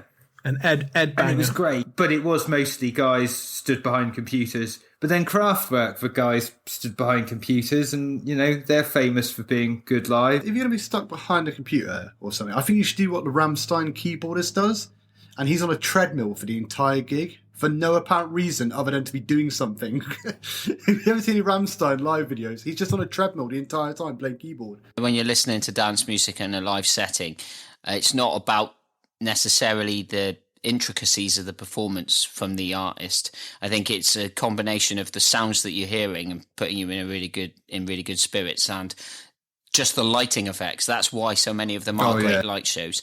I don't think people are watching it for the performance in the same way that you'd watch someone like James Brown and be mesmerised by the dancing. It's not really about that, even though it's called dance music. It's more about the vibe that you get from the combination of sounds and light. It's almost like experiencing wanting to experience synesthesia, in that you get a certain mood from what's playing, and that's what dance music's about. And I think Justice are a great example of that. I mean, I did like it, to be honest. I did like them. I thought they were very good. It was really popular when, like, early dance music came out to have dancers. Like, for instance, Prodigy, Keith, and Leroy were dancers for the acts. They weren't anything to do with the music. And then later they kind of took on some singing roles and some production roles. But as that sort of late 80s scene finished, dance music has always been geezers behind decks or laptops. So I've never seen, apart from like Steve Aoki, who throws cakes for some fucking reason. Well, I'm glad you said this, because I do think that's what a lot of, like, I think that's why, like, Faithless was so good, because obviously they've got, you know, the DJs writing the music, but they've still got a separate vocalist who can get the crowd worked up and all that stuff. But I find a lot of dance acts in general, it just seems sometimes they hit play, look at their sort of keyboard and mouse or whatever, and all they do is just fiddle with volume knobs, and the light show takes over. But for me personally, I mean, I think it's because I don't really know too much about DJing or anything. Maybe I'm just a guy you know, I'm so used to rock music, but it doesn't feel like there's much to do. It just feels like the skill is just blending between the tracks rather than the tracks themselves. Is that right in saying? Or no, not really. As I said, I've got no idea. It just, when you watch it as an outside observer, it could be the most complicated thing in the world, but it does look like some guy comes to a laptop, hits play, and waves his arm round a bit, you know? If you're talking about someone DJing their own material, well, it doesn't really matter, I think, either way. Or DJing is something which is, everybody's fucked and they're in like a huge mass, and you've got a herd, basically. It's herd mentality, and you're trying to control that herd to be as euphoric as possible. So you're trying to read off of them at the same time and judge what you're playing and see how popular it is and move with that. So yes, to the outside observer, they're just playing a bunch of random tracks from back to back with knobs. But while you're doing it, you are maintaining a vibe, and you're trying to curate a mood for the entire evening. Moving on to the next choice, we've got one of Tom's, and another big name in the dance scene, a Massive Attack. Oh my God. What else do I need to say? If they hadn't been on our list, listeners would have had every right to complain. Exactly. Yeah, some artists you just have to have. If you're doing a festival list of great acts who are currently out there releasing, which is what we're doing now, this actor on it. Their new stuff they've been releasing lately is just superb. Like the stuff with they've been doing some collaborations during lockdown with like putting speeches to music and stuff like that. I mean, I know it's a very post-rock thing to do already, but it's great. So yeah, just like they had to be on the list. Like that's all there is to really say about it, isn't it? Check out their new stuff. They had to be on the list. They're on the list. Now they're on the list. They are indeed on the list. Next up, they're a South African act. They're one of our picks. And they're called Diamford. Yeah, there's not really much to say about these guys. They're other than very peculiar. They are very peculiar, and half their I've songs seen them. I don't like. Yeah, I'm not a big fan of all of their songs, I must admit. And I think some of them make me feel a bit uncomfortable because there's a bit of racial overtones there. Based in South Africa with its history. So I'm not the biggest fan of Diamford. But give us reasons why we should go see him. Personally, didn't pick up any of that, but it probably is there. I'm just blind to it, I guess. But I just, the songs I really like, I really like. Songs I don't like, I really think are shit. But the one thing I do like is that they're very unique. Like, and I've seen a lot of live videos of them, and they obviously give it their all. And I really like their DJ. I can't remember his name now. I've seen a lot of videos of them at festivals, and I know for a fact I would really like to go see them. I saw them at Download unique. last year, although I don't really like them very much on record. Live, they're great. Yeah. They give it everything. The sound's good. You know, like a Download, the sound's often awful. Like listening to trying to listen in inverted commas to Slipknot at download is just hell on earth. But Die Antwoord sounded really good. Sound was good. They're quite good fun. They put on a show. They're very energetic. You have to. Yeah, there's some bits that do make you feel a bit uncomfortable, but I don't think they care about that, and I think that's sort of what they're aiming for.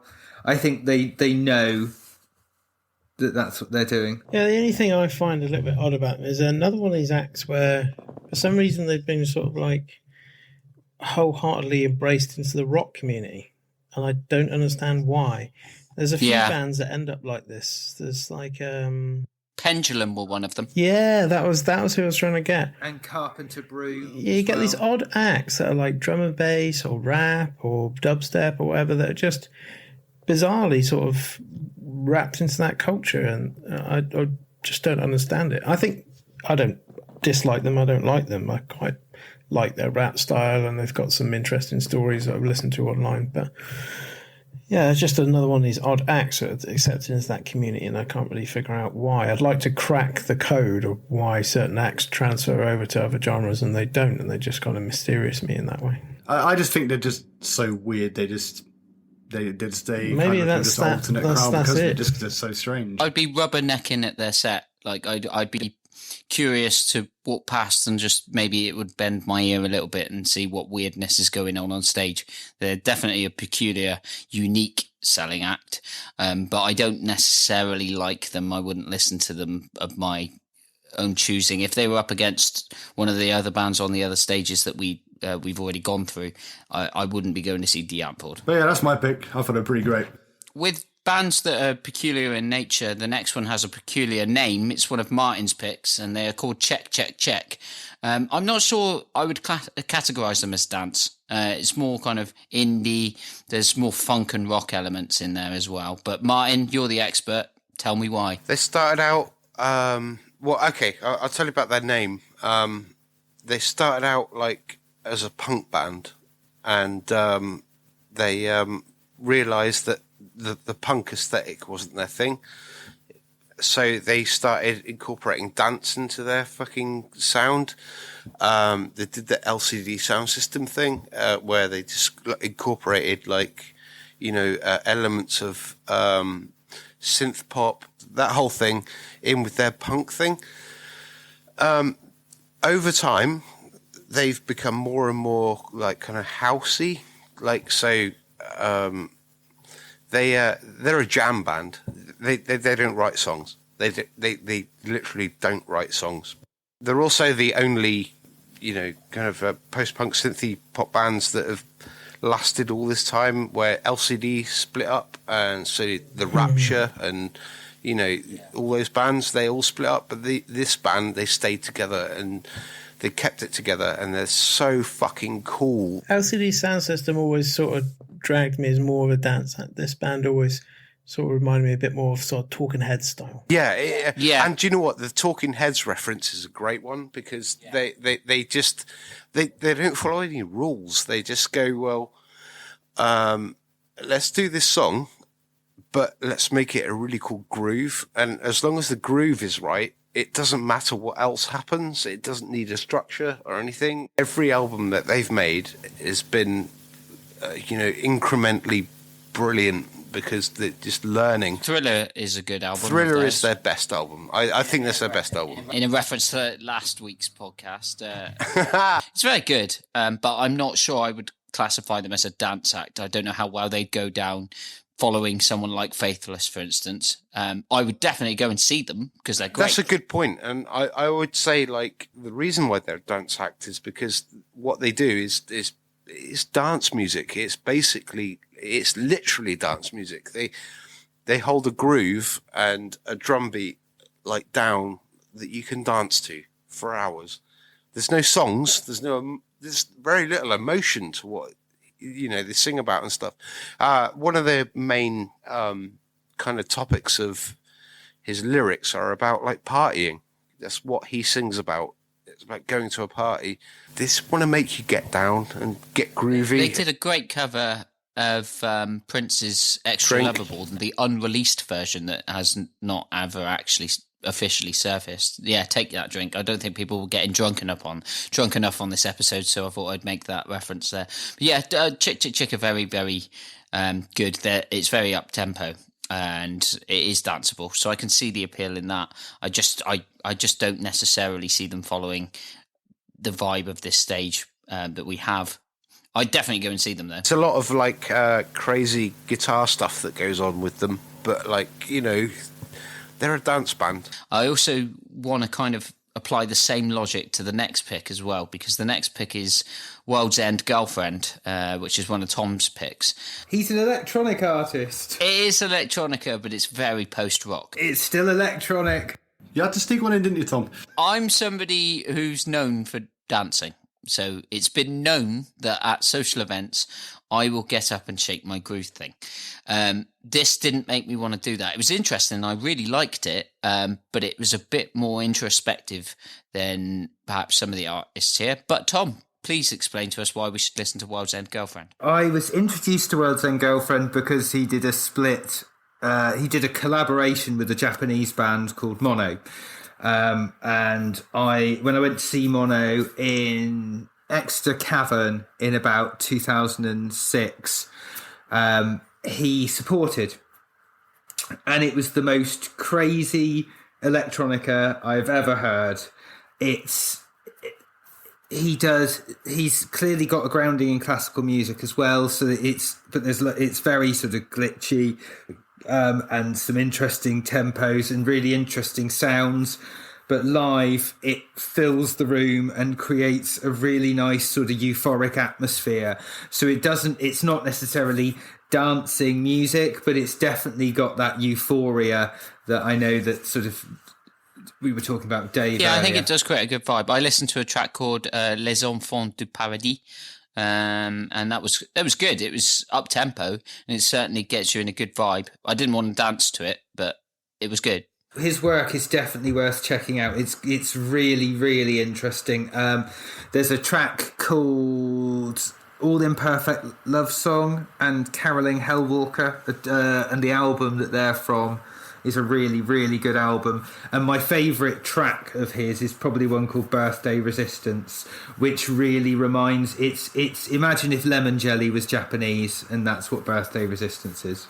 With a very typical Tom pick there, quite an obscure Japanese electronic artist who does a lot of soundtracks.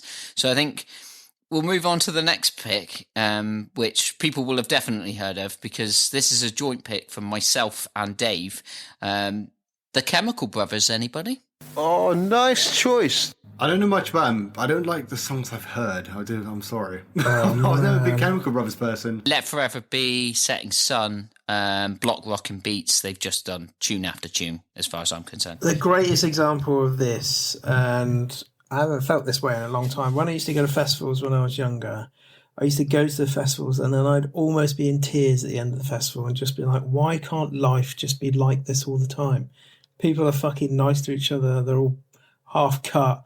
There's music everywhere. We can go and do fun things. And I used to get just really upset when the end of the festival would come around and you have to go back home again. And I hadn't felt that for years, like 10 years, until I watched on the BBC iPlayer Chemical Brothers set from Glastonbury 2019. Fucking incredible, and made me literally heartbroken that I wasn't at Glastonbury just to see that act. Yeah, I If you get saw a that. chance, Felt the same look way. at it. The light show are fucking incredible, and the act is just so fucking good. The curation of the tunes that they've played back to back is fucking great. You can see at the end of it, they fucking hug each other and give each other a high five because they know how much they've smashed it. It's such a good performance. I mean, they're definitely one of those dance acts, aren't they? Where they would be. I'm surprised no one said it sooner. To be honest, it's the same. I'm surprised no one's mentioned like Fatboy Slim or something. Hey, it's the same spoiler sort of era, alert. isn't it? Well, Fatboy Slim is my next pick. Oh, so Will, what's your next pick? My next pick is Fatboy Slim, Al. Oh, brilliant! That's fine. I've Good segue. I've actually seen Fatboy Slim twice. Well, I say Oh, and see. Ibiza as well, right? So I went to Ibiza in 2015, and I heard Fatboy Slim, because I really wanted to. I was at the closing party at Amnesia, and Fatboy Slim was playing. I really wanted to hear Fatboy Slim because he's done so many good tunes from the 90s. And we kept asking when he's on, and they said in about an hour. And then an hour passed, and we were like, "Well, when's Fatboy Slim on?" Oh, he's just finishing his set in the other room, so we missed Fatboy Slim. Oh, what? I did listen to Armin van Buuren instead, and he was excellent. But I did actually catch Fatboy Slim at the O2 Arena the year later. I went to the O2 Arena, and he was incredible. All the tunes are just big tunes.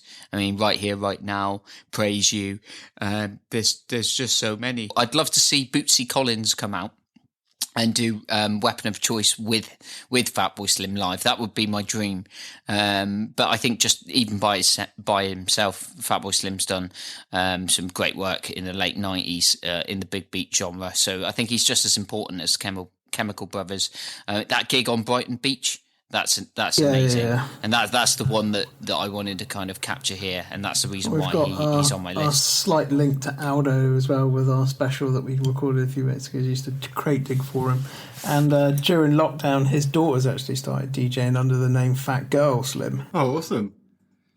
I tell you, the best thing Fatboy Slim did, I mean, I really like Right Here, Right Now. It's probably my favourite Just Him song, but like Body Moving remix of Beastie Boys. Yeah, that's really good. Oh, man, that's class. It's better than the original, I think so. Beastie Boys, Body Moving.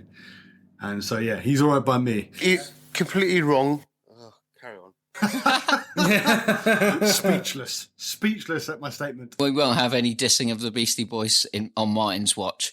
It is good. I also he had a habit of turning average singles into bangers. I mean, that song he did with Corner Shop, Brimful of Asher. The original version of that is cat shit, but the single version, it was overplayed to shit when it came out, and it's probably not in everyone's top songs of his by now, but it was good, and it was so much better than the original. He did it with I think Groove Armada as well. I See You Baby, his mix of that was the best version of that song. He had a habit of doing the best mix of most of the singles in the late 90s and the early 2000s. Of course, he has a great legacy as a musician as well. He was part of the House Martins, and he had Beats International, and Freak Power was produced by Norman Cook, who is Fatboy Slim. So he's got a great back catalogue himself, but I think it doesn't matter which way he presents it, he always puts on a great show, commands a good audience, and it's just feel-good tune after feel-good tune. So I think following from the Chemical Brothers, who are very much in the same vein, I think that's how I want to end my stage performance with Fatboy Slim, just playing absolute 90s bangers, and he has a number of undeniable bangers. Martyn wanting to play his wild card, I believe. Yeah, I'm going to talk about Leftfield, man. Like, Leftfield on the dance stage. How amazing are that band? They're one of those forgotten bands that people talk about dance music and stuff. And they talk about the big bands like Chemical Brothers or whatever, but like, Leftfield, man, they're fucking just absolute stompers, man. But like, in a really dark way. I think they're more of like going more of the Massive Attack kind of like.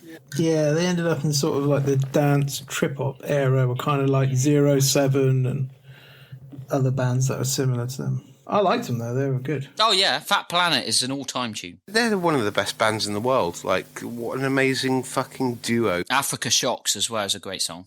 To have two guys create such a huge sound, that's fucking like, that's amazing. Oh, I love Leftfield. That's my wild card. I think this festival's starting to get to Martyn. I think he's got quite giddy at some of the acts that we've discussed, and I think you may be spending some time at the bar as well at this festival. I want to put my wild card in here as well. Another wild card, go for it. The reason I'm playing it here and not in the rock one is because their output in the last couple of years has been definitely dancey electronic. But I'm going to put 65 Days of Static in here. I think you can count this as dance. I think I get it. Yeah, you can slip them in there. Sneaky one. Their newest stuff is all electronic, like the new stuff they've released this year. But they are 65 Days of Static are the band I've seen live more than any other. I think I'm just shy of 20 now, I think, times I've seen them. They always put on a great show, fantastic live, great atmosphere. And now they're doing the more electronic-y stuff. There's soundscapes and dance beats in there. It's really, really, really cool. Just a band that everyone should check out. With festivals at this stage, it's time for us to light a campfire and see where everyone's at. Because I think we've lost Tom. He's gone round the back of a load of tents with a woman. Martyn's at the bar.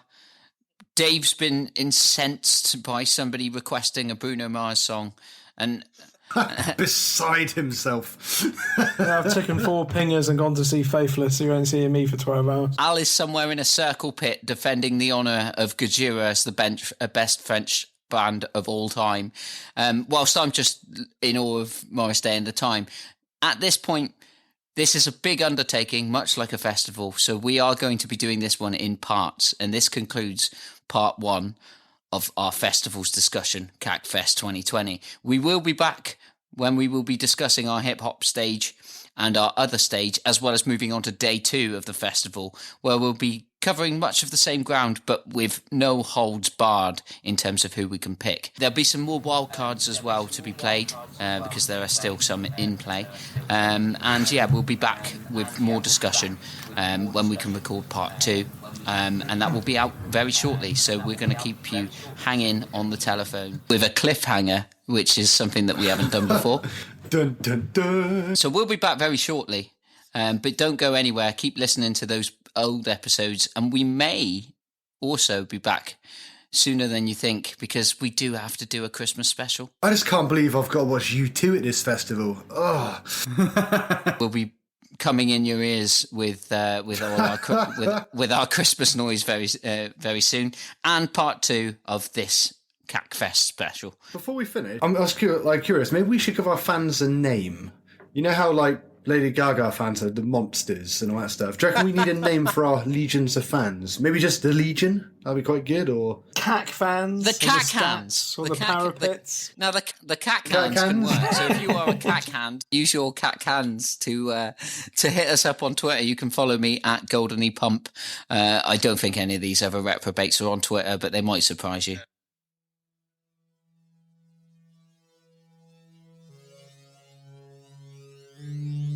So if we will take this opportunity to take a break, and we will recompose ourselves, and we'll be back with more thoughts. So don't go anywhere. Well, it might be a few months, so you can go somewhere, but just don't listen to any other podcasts, please. Zip up your sleeping bags. Stay with us. Just go back and listen to the old ones. Part 2's coming soon. Stay funky. Bye.